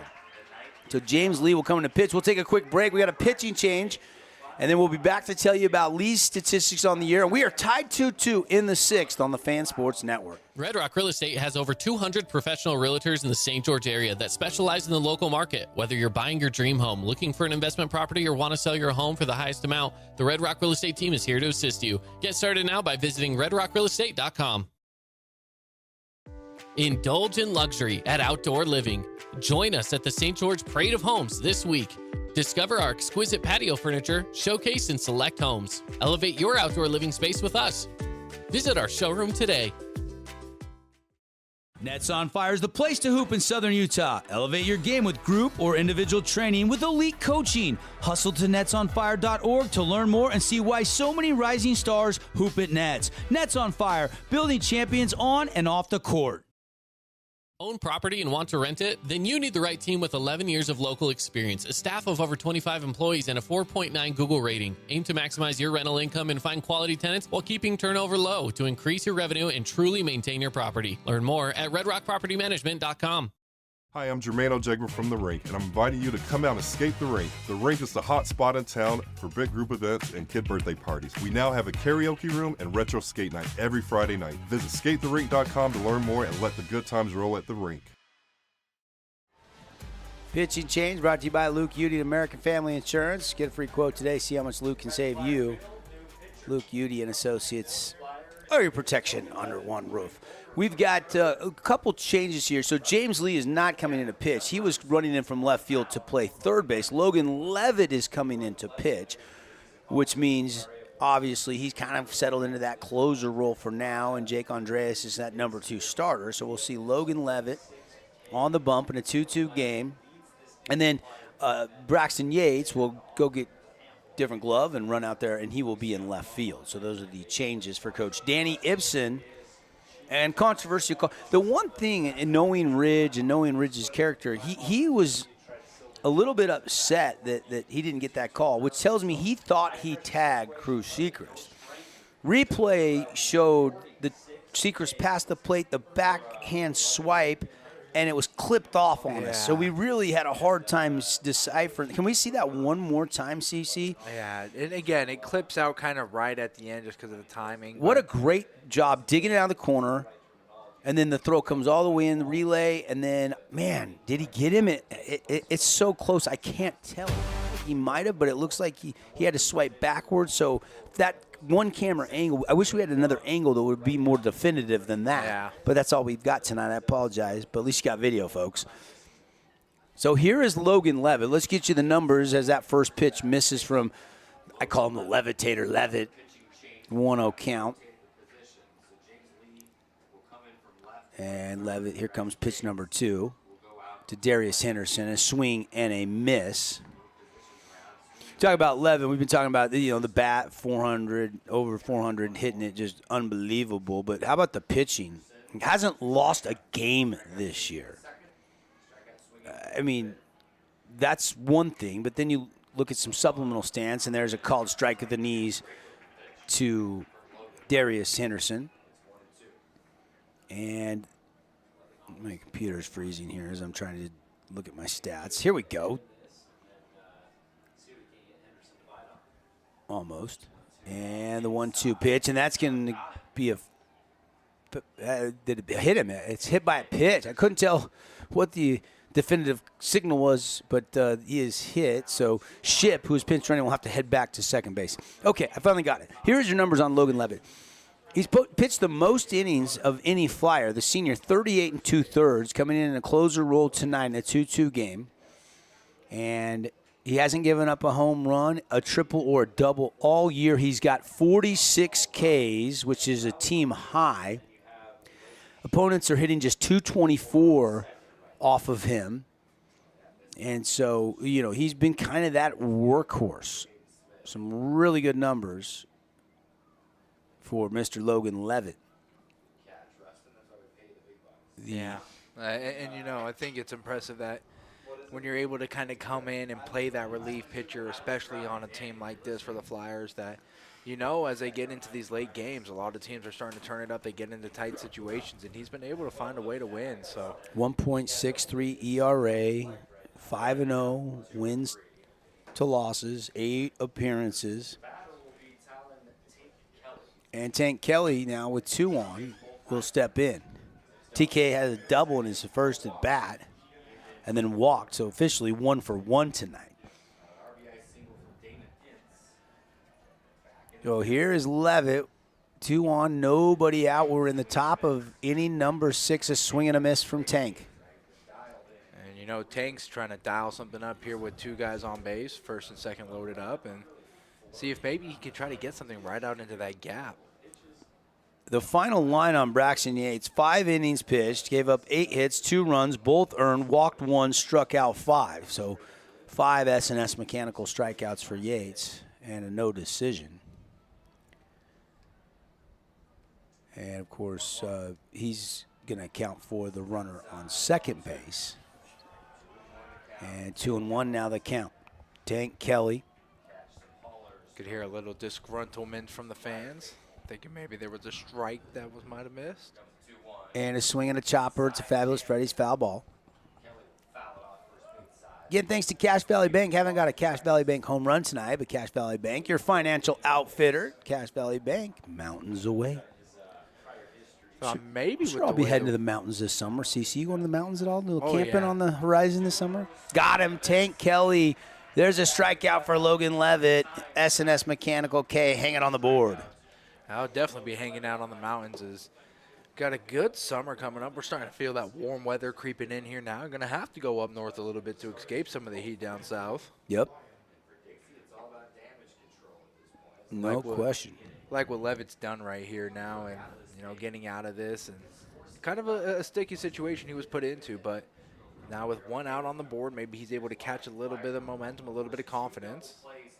Another nice pitch down the middle called strike. Seacrest led off with a single. He scored on an RBI double by Smith. Henderson walked. Kelly just struck out. So we're 2-2. Andrew Lyon, 1 for 2 tonight at the plate. And there's a strike. And now Lyon's got to shorten up down in the count 0-2. like I said, maybe Levitt's starting to get a little bit of confidence here. A couple nice pitches back to back. Levitt, wind-up delivery, fouled straight back. Brew got a piece to stay alive. Lions average pretty solid, below 300. Then he got it up north of 300, middle part of the season. And now he has dipped just a little bit below the 300 mark. He's hitting 275 coming into the game tonight. And they said time granted, as Levitt was already firing and Lyon was trying to dictate the pace of the pitcher. And granted time barely. Yeah, Levitt a little bit slower pace compared to what we've seen out of Yates early on. Well, tense moments here. Haven't settled anything, as I like to say. Instant classic Bruin. Expect the unexpected CC, and that pitch just trying to nibble at the bottom of the K zone, didn't get the call.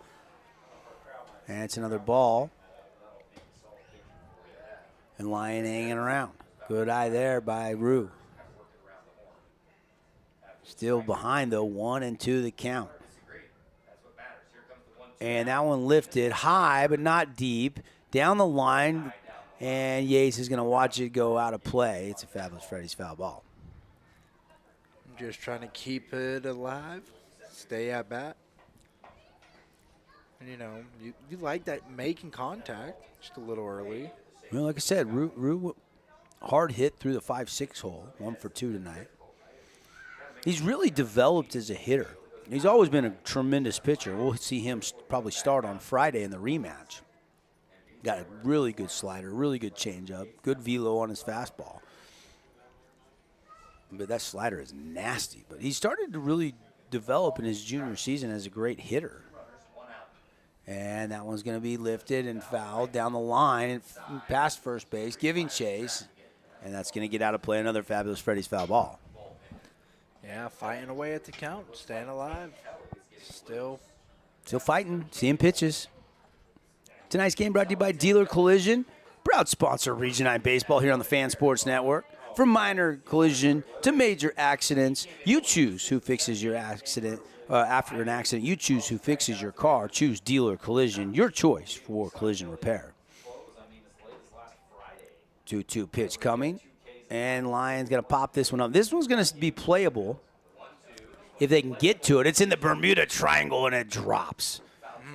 It was in foul territory, but it stayed inside the fence line, but kind of hit over there in no man's land. Replay here, just kind of thought maybe someone was going to get out under it. Not quite able to. Lyon, 1-2, still fighting here. See what Coach Danny Ibsen, Coach Horlocker draw up here for Logan Levitt. Ridge Erickson calls most of the pitches. A chopper, and that one's foul as well. Quite a battle brewing between Logan Levitt and Andrew Lyon. Going back and forth here, fighting to stay alive. See what's going to break. Late second quarter, NBA playoff score for you. Dallas leading the Clippers 39-35 down in the Michelob Ultra Arena in Los Angeles.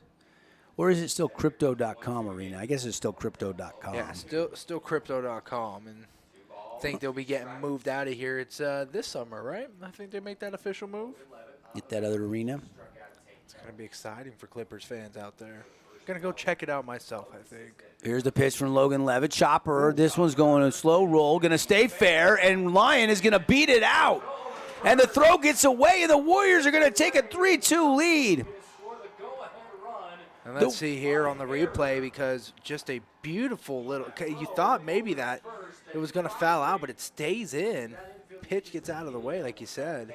James Lee had to rush the throw. The throw just gets away from Cooper Bartholomew, and I believe we might have just saw our first error of the game. I don't know, though. It was hit so slow. He had to charge it so hard that that's another one of those tough plays to score. But for the first time tonight, Snow Canyon has taken the lead. Dixie led 1-0. Snow Canyon tied it. Dixie led 2-1. Snow Canyon tied it. And now Snow Canyon with 2 runs here in the 6th, is on top. Ledger's Ship was pinch running. He comes in to score off of that double by Hayden Smith. And that's a heck of an at-bat by Rue. Yeah. And I'm probably leaning to an infield single there just because of how it was hit and dribbled in no man's land there. I think that's fair to say, too, right? And, I mean, you got to give him credit for, like you said, fighting off that whole bat at How bat. many pitches was during that bat? I'll have to check that. Here is Corbin Hayfin. And on a 1-1 pitch, it's down low. 2-1 the count now. Meaningful game. You know, you get lost and caught up in the RPI and what will your seed be for state, but there's still a lot of pride in winning a region title, especially since 10 years straight a Region 9 team has won a state championship. You could see the pace of this game slowing down just a little bit now as both teams picking out their pitches. And a little golf shot, but Levitt's going to wait for it, grab it, throw it to first. But the run will score, and for the first time tonight, the Warriors have a 2-run lead. He could have maybe went home with that throw, but he just went to first and got the sure out there. And, you know, probably taking the safe play as Dixie knows they still have a gang of guys who can go out at bat and tie this game up, even take the lead in this next inning. Bottom of the 6th still to come. So, you know, I like the idea here, but now Levitt has to kind of start to fight off those demons of what is he thinking in his head? Where's his confidence level at now? Well, your reaction is to go to first and make sure you get the out. But because that was hit so quickly right to him, I think he had time to go home. Can we see it one more time for our viewers at home? Does Logan Levitt have time here? Oh, this is the previous play. We didn't get that last play. I apologize for that. Now we got another pinch runner here. Mikael Swinson will be the batter here. Levitt's already thrown 24 pitches. And it's a 4-2 Snow Canyon lead. Warriors, 4 runs on 9 hits, no errors. Dixie, 2 runs, 5 hits. They did score that throw from James Lee, an error. And that's the first error of the game. And again, I said it's a tough one to score. I could see it either way. And I don't disagree with the scoring. Levitt rocks, fires outside. Ball 1 to Mikael Swinson. And now pressure's on Dixie a little bit. Yep. See if Levitt can kind of get them out of this inning. I mean, just like that, they had the lead all game, feeling comfortable. Now Snow Canyon with a 2-run lead. Inside, ball 2. Brushing Swinson off the bump or off the plate a little bit.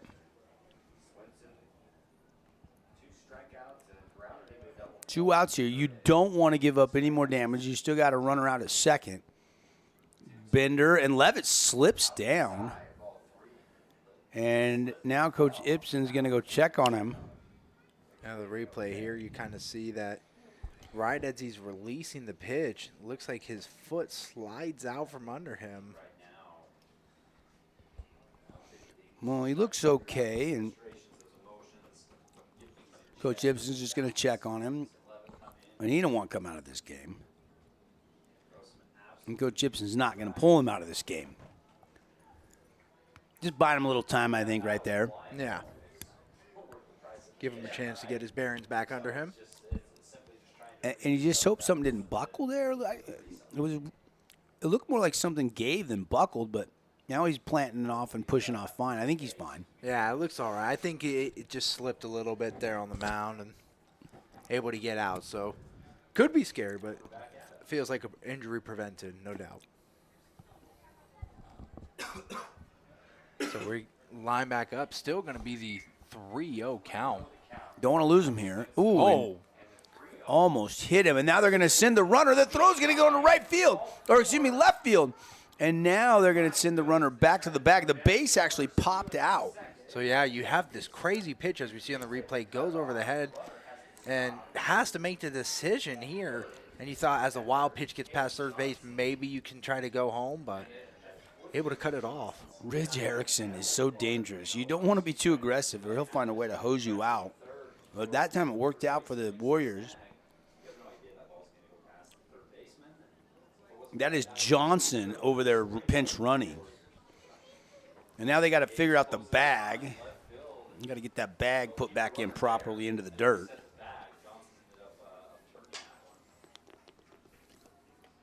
And here is Damon Ince. Last time he was at the plate, he was driving in a run back in the 5th. Let's see what he's got in store here. As takes a low ball. 4-2 Warriors have taken the lead. Three runs already plated. Damon Ince 1 for 3 with an RBI. Another chance for another ribby tonight. Chance to maybe be our Finley Superstar of the game, CC. Yeah, I was going to say, when another outside pitch here from Levitt, starting to wonder where his head might be at this time. And a little bit of a tense situation with guys on first and third. Low. And Levitt has seemingly lost the command since slipping, hasn't he? Now he wants a new baseball. Try to see if maybe he can shake it off as down 3-0 in the count. You walk a guy here, you go up with bases loaded. Snap throw back in time over there. Here's Mikhail Swenson. Nice check. Here comes the pitch. Got a strike down the middle. Much needed strike for Logan Levitt. Needed that there. See if he has another one of those in store. Boston, bases loaded, Ince aboard. Fastball was just tailing away. And now nowhere to put anyone. And Ryder Harrison will step in, and that'll be it for Logan Levitt. Yeah. Another pitching change. We'll talk about it when we come back. Tense moments here. Top of the 6th, Warriors have opened up a 4-2 lead over Dixie. It's number 1 versus number 2. Stick with us to the finish. Inspired design. Ultra quiet operation. To you, it's a Bride Evolution cooling system. To us, it's the ultimate machine.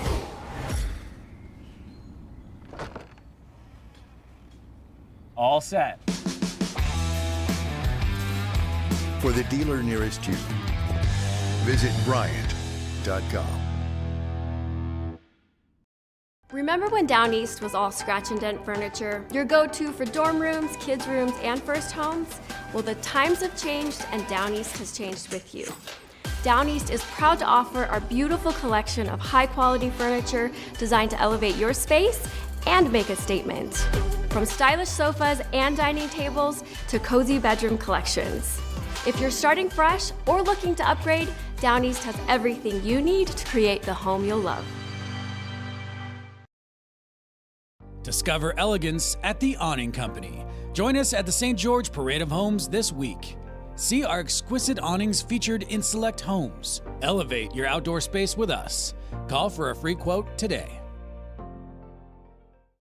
Hi, I'm Jermaine O'Jegma from The Rink, and I'm inviting you to come out and skate The Rink. The Rink is the hot spot in town for big group events and kid birthday parties. We now have a karaoke room and retro skate night every Friday night. Visit skatetherink.com to learn more and let the good times roll at The Rink. Welcome back, everybody, on your Tuesday night. It's our Boulevard home game of the week.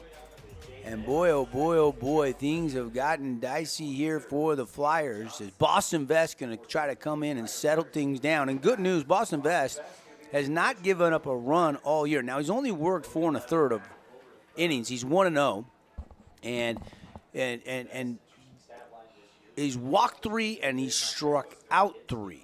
So I haven't seen him on the bump a lot, but late game, after the slip seemed to – actually, that play at the plate might have been what rattled Logan Levitt the most. Yeah, I think kind of going to first when he honestly had the chance, like you said, to go home, as this was a nice shot out to left field. And that's going to be a foul ball. It was slicing off the bat of Harrison deep into the left field corner, and it's foul by inches. For a second, we thought maybe we were going to have our first Cache Valley run there, see if we could try to catch the end of it, and it just barely squeaks out of bounds, like you said. Just a fabulous Freddy's foul ball, long strike. 0-2 now on Ryder Harrison. Ryder's dad. Fun to talk baseball with his dad. He's on the coaching staff here. Kind of the analytic guy. Looks at a lot of film, looks at a lot of different equations, breaks it down for Coach Sechrist and the rest of the coaches. And a swing and a hot shot. Bartholomew blocks it, goes and gets it, walks it over, touches the bag. Finally, out number 3. We go to the bottom of the 6th when we come back, but a big inning. They plate 3 runs, and the Warriors have the 4-2 lead late in this game. We'll see if the Flyers can respond when we come back on the Fan Sports Network. Discover elegance at the Awning Company. Join us at the St. George Parade of Homes this week. See our exquisite awnings featured in select homes. Elevate your outdoor space with us. Call for a free quote today. Own property and want to rent it? Then you need the right team with 11 years of local experience, a staff of over 25 employees, and a 4.9 Google rating. Aim to maximize your rental income and find quality tenants while keeping turnover low to increase your revenue and truly maintain your property. Learn more at redrockpropertymanagement.com. Hey, Region 9 sports fans. This is Matt Hickman with Academy Mortgage, a proud sponsor of Region 9 football. I would be honored to help you with your next mortgage, whether it's purchasing a home, building, or refinancing. Hey, I'm wide open. Let's connect for a touchdown.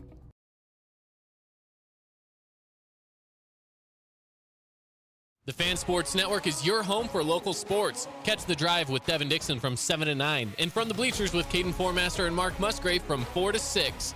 Plus, Utah Tech and high school sports live on the radio and streaming on the fansportsnetwork.com. This cheesesteak is so freshly grilled, you can still hear it sizzling. I can hear it too. Me too. Actually, it's the Oh, cheesesteak? grill. Grilled right in front of you. It's a Jersey Mike's thing. Hey, welcome back, everybody. Warriors going to the bullpen. Night is done for Kyson Goats, and they turn this one over to the hard-throwing right-handed Tank Kelly. Talon Kelly coming in relief. Kind of an interesting turn of events. He had to come in and pitch like 4 2/3, or was it 5 1/3 against Crimson in that 12-inning game? Yeah. Gave up 2 hits, no runs, and helped the Warriors come back to win that and rematch the state championship. And, hadn't got a lot of work because the starters for Snow Canyon have been going so deep. But he's got a chance in a big moment. This is the moment for Tank Kelly you've been probably thinking about coming into this game. Will I get the ball with the lead going to the 6th? And he's got it. Warriors up 4-2. And now time to just hold on to it, right? Can't let a good team like the Flyers go out there and swing the bat a few times and get guys on base. You want to go out there, and if you're TK, give them some heat. Give them something that puts a little bit of pressure on them. Maybe try to get up in the count early and see what happens. get you the numbers for Kelly as Carter Turley will step in.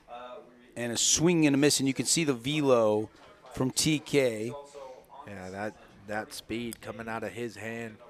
Not a lot of pitchers in the region right here getting in that 90 range, let alone in that mid-90s, high 90s. Hayden Smith quickly out for a hand-delivered baseball and a little word of encouragement. 2.52 ERA, 1-0, 7 appearances, 3 saves. Tank Kelly, 16 2/3 work, giving up 13 hits, 6 runs, 6 earned, walked 4, struck out 33. You love the strikeout to walk ratio. 1-1 now is that one down the middle to Turley. Turley has struggled with the breaking ball from Goats tonight, but he probably is ready for the fastball. We'll see if TK gives him one here. He does, and he takes it for strike 2. That might have been the best pitch to hit in the sequence right there. Yeah, that was a nice one, as it might have looked a little bit outside at first, but squeaks just inside that strike zone. And again, Husselberry's been very, very consistent tonight with his strike zone. And a swing and a miss, and he got him. Tank Kelly comes in, strikes out the first man he faces. Carter Turley goes down, and that's a 423 hitter. And he is retired. It's an S&S mechanical strikeout for TK. Yeah, and that's a big-time one. I think want to go back a little bit. Think maybe as we go towards our awards here coming up on the final inning, one of our sub-players of the game could be Vest coming in and trying to get them out of that situation as they go up 4-2 with bases loaded. Find a way to get out of there. That first pitch missing, ball 1 to Logan Levitt. Levitt would love to go yard here, 377 batting average. And instead, it's going to be ripped up the middle for a sharply hit single. Nice hit right there into the center gap and just over the head of the second baseman, right under the center fielder, and that's the type of shot that you like. Yeah, and Levitt, you know, making up for maybe not the best pitching performance we've seen out of him this year with a one-out hit, and that was ripped. He took a little anger out of that at-bat on that baseball. Yeah, I wonder if anything from the previous inning up on the mound. I'm sure it did. Swing and a miss. Strike 1. This is Franco, Trace Franco. Franco again, wearing double deuces, hitting 441, 18 RBIs. 5 doubles under his belt this year, 2 triples. Does not have a home run, but he does have home run power. Go 0-2, though, after a Fabulous Freddy's foul ball. Shorten up here, but he's not shortening up. Checks the swing and got him. Tank Kelly froze him with a little bit of an off-speed pitch. So after Levitt singled, Kelly bounces back with an S&S mechanical strikeout. Need an AC tune-up? Call S&S Mechanical. Hot weather's coming, Southern Utah. Check out all their specials on their website. Just search S&S Mechanical and go to the website. They got a tab with all their monthly specials you could take advantage of. If you need a new system, if yours is, 15 plus years old, they got rebates and good deals going on right now. Featuring Carrier products. Great little unit for your house in the desert. Swing and a miss by Max Orton, and it's now 1-1 the count. And really nice now as he's trying to battle back and see what he has here as he checks the guy on first base. Decides to throw the pitch. And that's fouled up and out of play. Fabulous Freddy's foul ball again. As always, we'll be naming our Appliance Wholesalers Plus Playmaker Play of the Game. We'll pick a Finley Subaru Star of the Game. We got our Mountain Land Supply Defensive Play of the Game and Jersey Mike Sub of the Game. How about TK coming in trying to win that award with a save and a swing and a miss on an off-speed pitch. They got to throw it down to first, and they got him. So doesn't strike out the side. In between 3 Ks was a Logan Levitt hit, but we go to the top of the 7th here at Don Lay Flyer Field. Warriors lead on the Wilkinson's House of Lighting scoreboard 4-2 in a classic. Stay with us, everybody. Hi, I'm Don't miss our big anniversary sale at Patio Furniture. We're offering the biggest savings of the year. From umbrellas to sofa set to accessories, don't miss out on our anniversary sale from February 15th through the 24th. Visit our new showroom today. Remember when Down East was all scratch and dent furniture? Your go-to for dorm rooms, kids' rooms, and first homes? Well, the times have changed and Down East has changed with you. Down East is proud to offer our beautiful collection of high-quality furniture designed to elevate your space and make a statement. From stylish sofas and dining tables to cozy bedroom collections. If you're starting fresh or looking to upgrade, Down East has everything you need to create the home you'll love.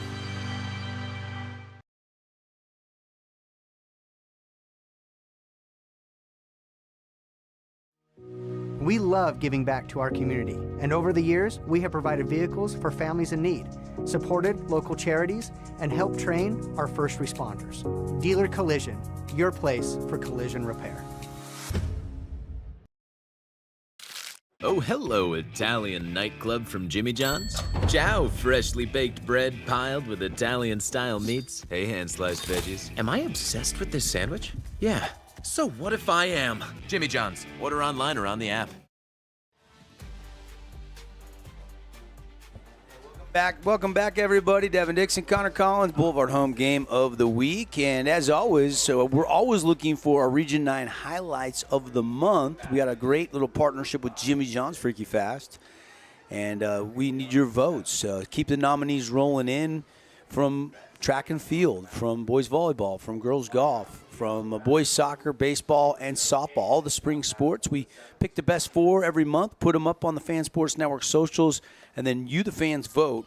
And Jimmy John's caters lunch to the winning program for the entire team. Get the Jimmy chips, the Jimmy cookies, all the good stuff from Jimmy John's Freaky Fast.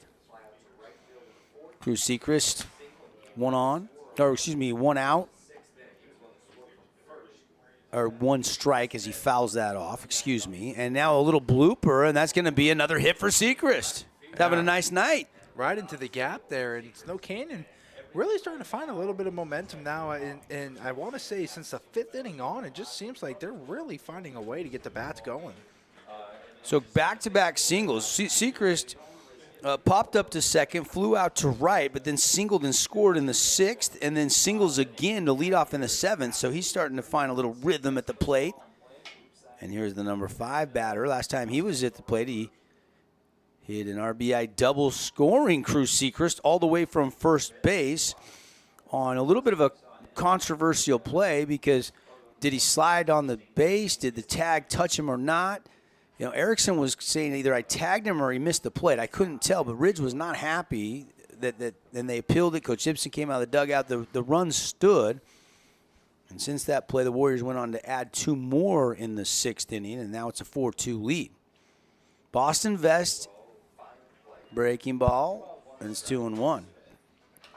Yeah, just nice tight inside there, but able to get the strike called.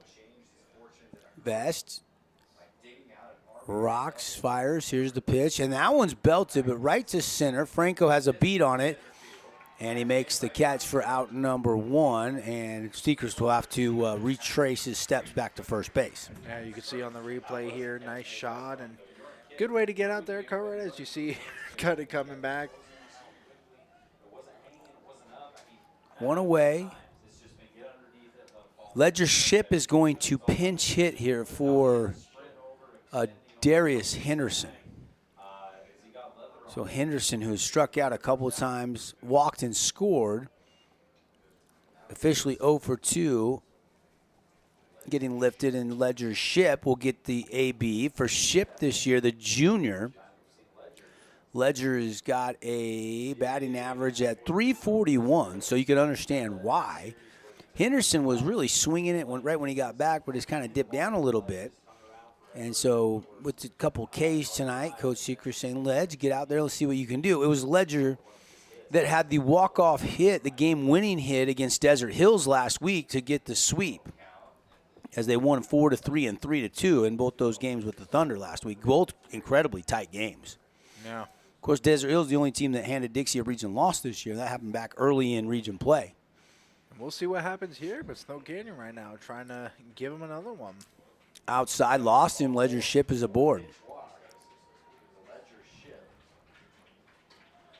And just like that, now you got guys 2 on, 1 on first, 1 on second.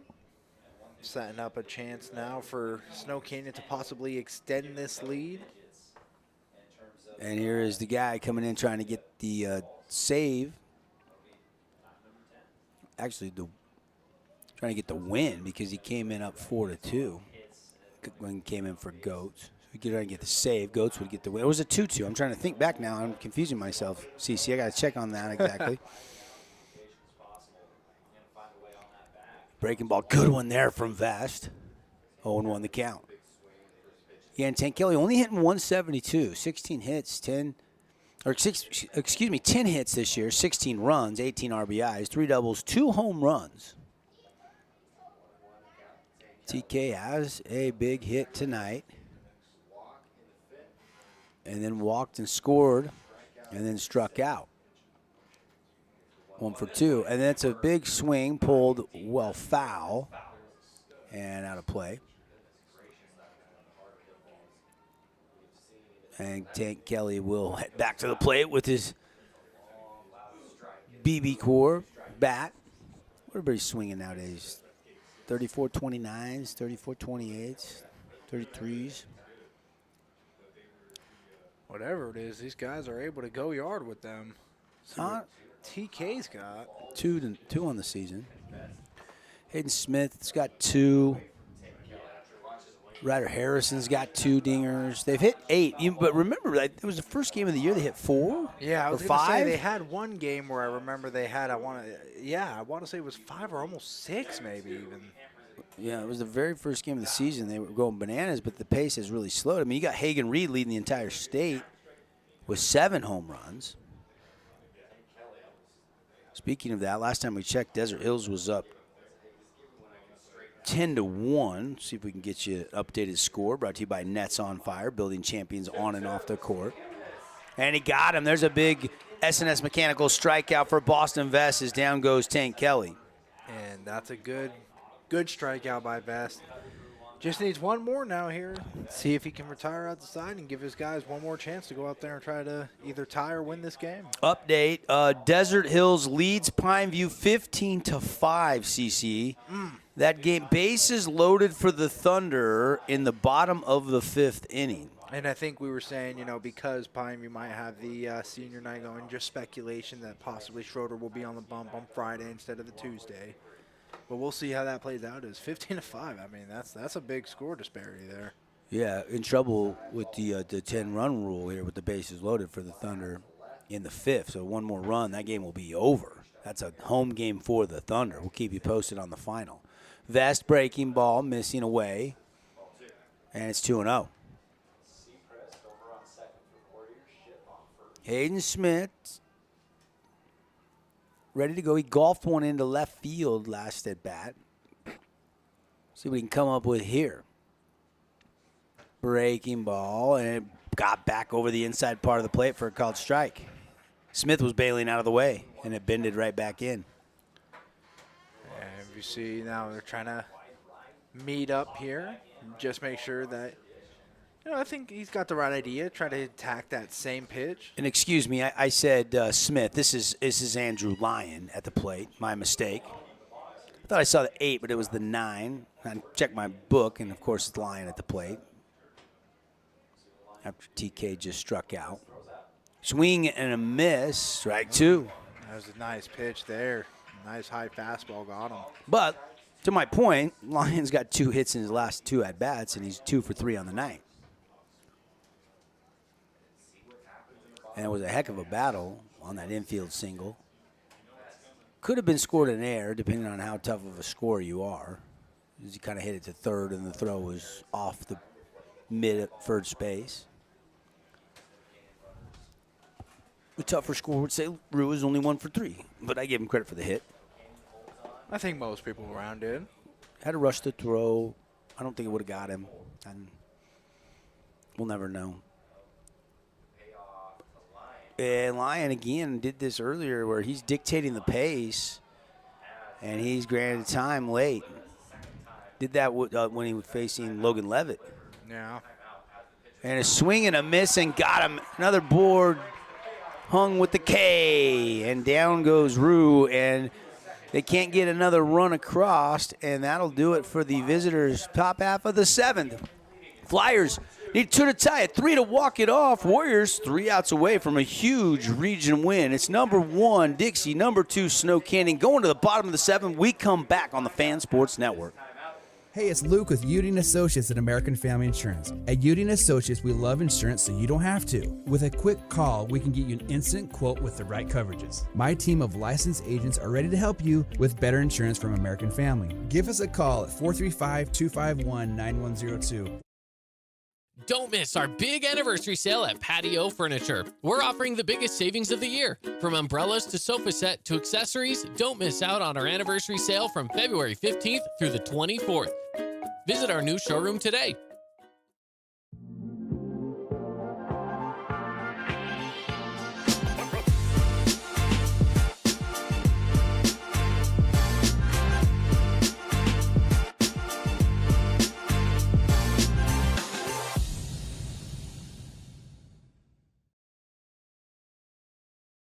Discover elegance at the Awning Company. Join us at the St. George Parade of Homes this week.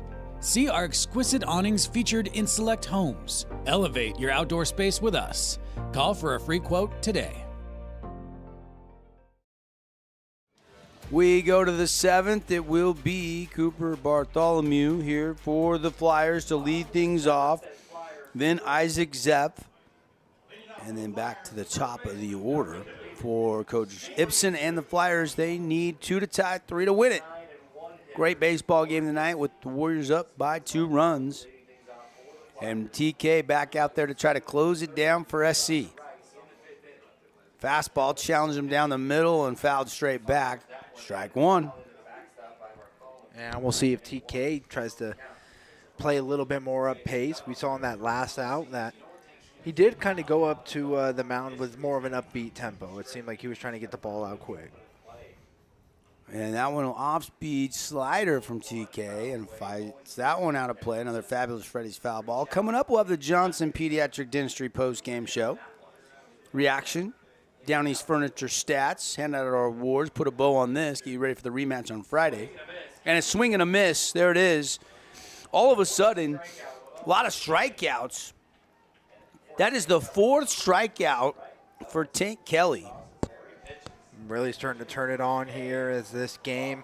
He can taste that victory, right? Came in at the top of the 6th, had the 4-2 lead. Now it's time for him to just put this away. Tank Kelly throwing gas, folks. And another swing and a miss. Challenged him with another fastball. That one looked about 92. Wish I had the gun on TK tonight. We don't have the gun tonight. Waiting for Connor to go buy one.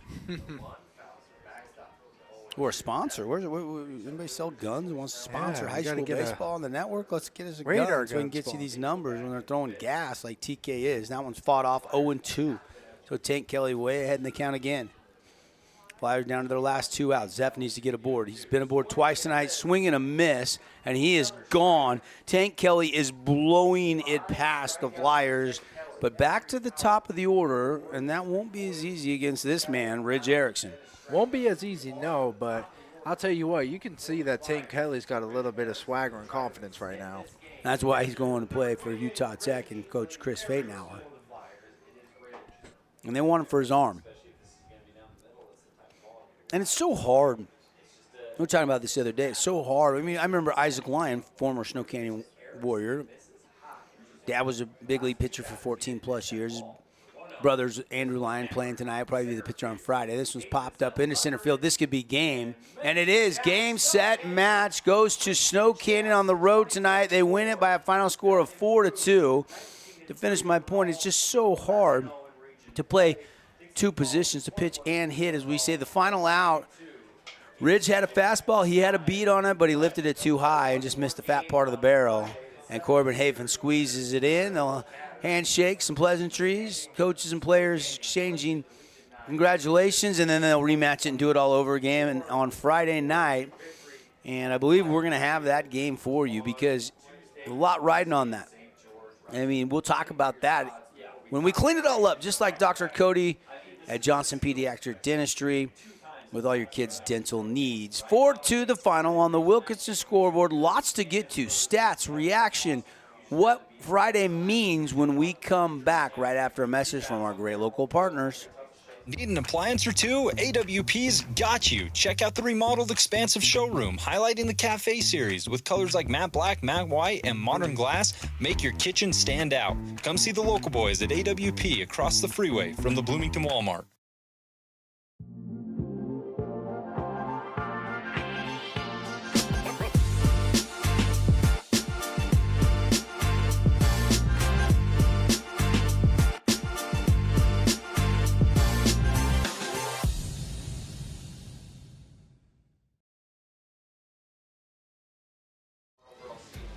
Hey, welcome back, everybody, and this is the Johnson Pediatric Dentistry postgame show. Devin Dixon, Connor Collins with you. Lots to get to here. Connor, I just want to get your thoughts on this game. Yeah, I mean, this was one of those that when we talked about it in the beginning, I said, hey, it could be really quick, right? You could have really quick outs, you know, the pitching, the swinging. But to be honest with you, I think as we got closer and as the weather died down, that's really when the game turned on. You started to see some of the cracking at bats, guys getting out on base, and just big plays coming one after another. So this is one of those games where, as we know, they're going to meet again here on Friday. I wouldn't be shocked if we see them meet again maybe as a state championship, because both of these teams have played such good baseball throughout the year. Yeah, Snow Canyon comes up with the win here tonight, remains undefeated in region, but I wouldn't count Dixie out quite yet. No, first loss since way back in week 1 against Desert Hills for the Flyers. Snow Canyon stays undefeated. Now 11-0 in region play. And Dixie came in number 1 in the RPI. Snow Canyon was number 2. With this win, it will be really interesting to see what the RPI moves to going into Friday night. Obviously, if Snow Canyon wins and sweeps, they should jump to the number 1 overall seed in the upcoming 4A state baseball tournament. Yeah. They got a chance to go undefeated. That's a tall order, tough feat, a great accomplishment, outright region champs. With this win, they are already region champs. Yeah. That's Dixie's second loss. So they clinched the region title tonight. So the state number 1 RPI ranking and the number 1 overall seed is on the line, and the undefeated record is what is on the line going into Friday. And that's always got to sting, too, for the Warriors, because the Warriors may very well, or not Warriors, excuse me, Flyers. The Flyers very well may end up with a better record at the end of the year, but it won't matter because they've dropped a couple of these big games when it does matter. And, again, credit to Snow Canyon. I think they came out here and just competed through and through tonight, every single inning, and I think that because of that, you see them come out on top. This was a game that was really back and forth defensively. At one point, it was 0-1, 1-1, 2-1, 2-2, and then that's when Snow Canyon really kind of took the top off, made it about a 4-2 game there in the 6th inning. But other than that, yeah, I just got to credit to both teams as they really showed a lot of heart out there. By the way, one final look at our Nets on Fire scoreboard. 15-5, Desert Hills has won it tonight.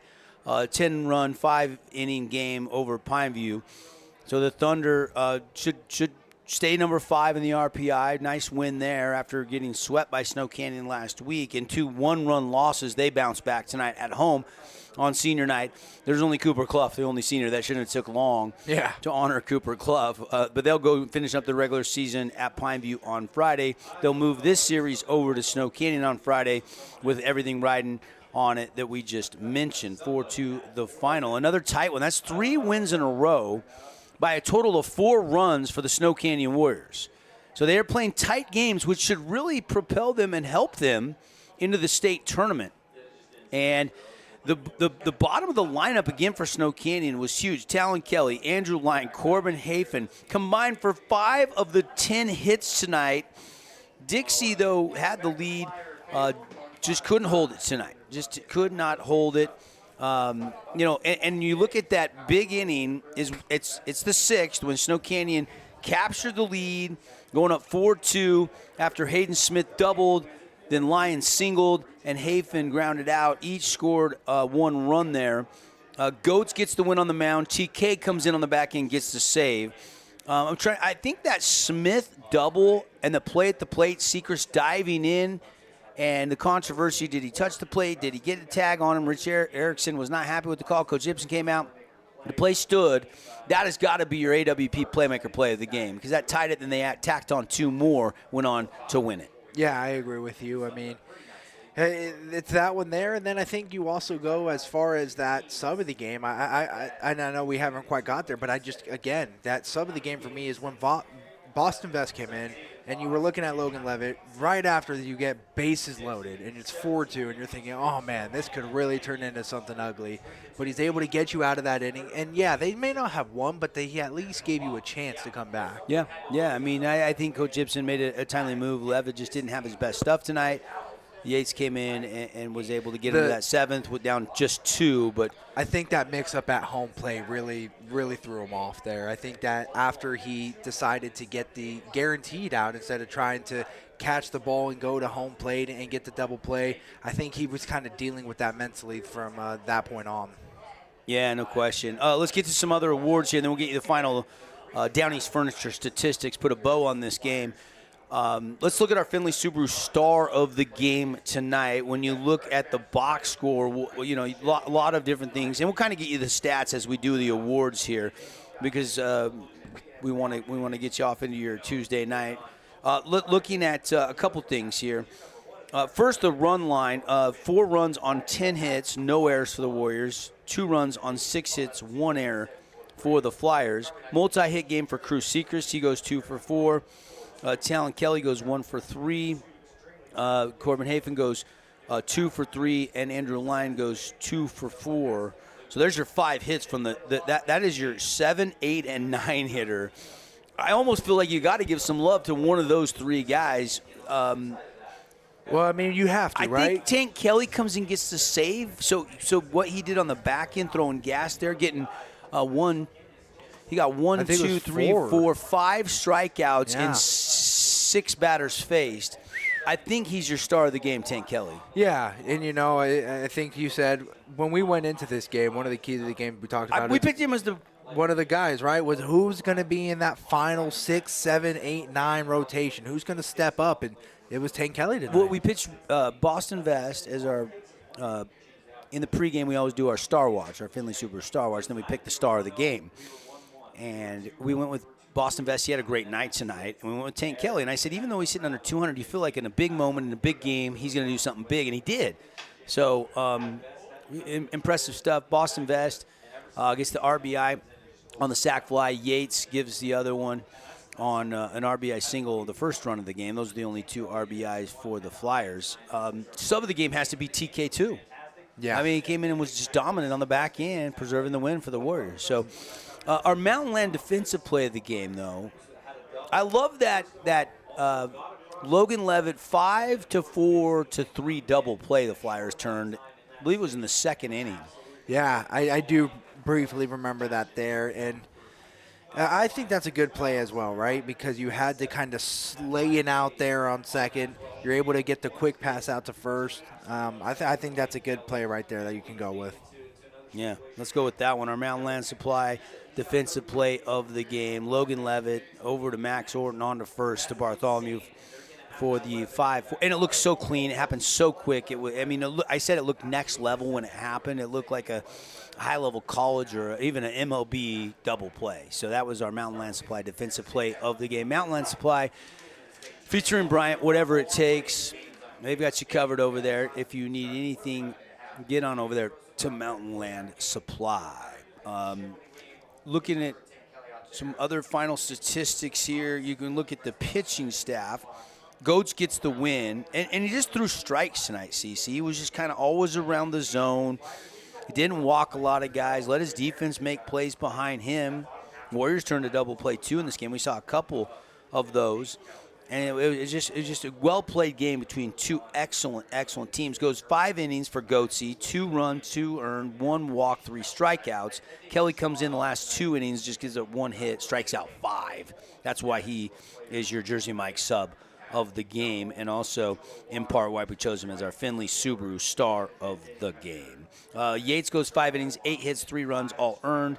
One of them he got tagged for once he got lifted because he was on base. He struck out 5, walked 1. Levitt comes in, pitches 2/3 of an inning, 1 hit, 1 run. It was earned. He walked 2, and he only had 1 strikeout. And then Vest, like you said, came in, settled the ship there. 1 1/3 of work, gave up 1 hit, walked 1, struck out 2. So those are your final Downey's Furniture stat lines in this game tonight as we put a bow on it. Again, can't wait for Friday. Yeah. Gonna be fun. Yeah, no doubt. Game 2, I think you're probably expecting a very similar type of game, a lot of back and forth. I don't think anybody's going to be able to take off one play or another, but I think it's going to be another good game, and maybe we'll see that elusive home run that we missed here tonight. Yeah, no Cache Valley Bank home run tonight, but plenty of fireworks nonetheless on the Wilkinson scoreboard. 4-2. Warriors get the win. They are 11-0, undefeated. They can clinch an undefeated record and probably the number 1 RPI seed in the state tournament with another win on Friday. They've already claimed the Region 9 title outright with this win tonight as Dixie loses their 2nd region game of the season. Only their 3rd game in the entire season. They're now 21-3. Snow Canyon improves to 19-3. So 2 dominant records. They'll play their final regular season game and get ready for the postseason next weekend in pod play before it shifts. And we get up to Salt Lake. May 13th through the 18th is the scheduled state championship week up there. obviously going to be a lot of fun. We're going to be up there doing all the video and the audio for the entire state tournament. While video, if it has a Region 9 team in it, we'll do simulcast and we'll bring it to you on radio as well. But the Fan Sports Network teaming up with KSL Sports with that one. Thanks to our viewers on KSL Sports tonight for our Boulevard Home Game of the Week. This has been the Johnson Pediatric Dentistry Postgame Show. Thanks to all our great sponsors. If you see their ads or hear their ads, or we give them a shout out or two during the games and you need their products or services, tell them thanks for sponsoring high school sports on the Fan Sports Network. So again, 4-2, the final. Dixie, Snow Canyon, the regular season finale. We'll have it for you on Friday night from over at Snow Canyon High School. The other winners tonight, Cedar finally gets their first region win. They beat Hurricane 11-4, and Desert Hills 10 runs Pineview tonight 15-5. We'll have recaps on all these games. Some of the boys soccer, some of the softball tomorrow morning on the Fan Sports Network. CCI and Pauly will be in. And we got a big announcement we'll let you know about tomorrow as well. So tune in between 7 a.m. and 9 a.m.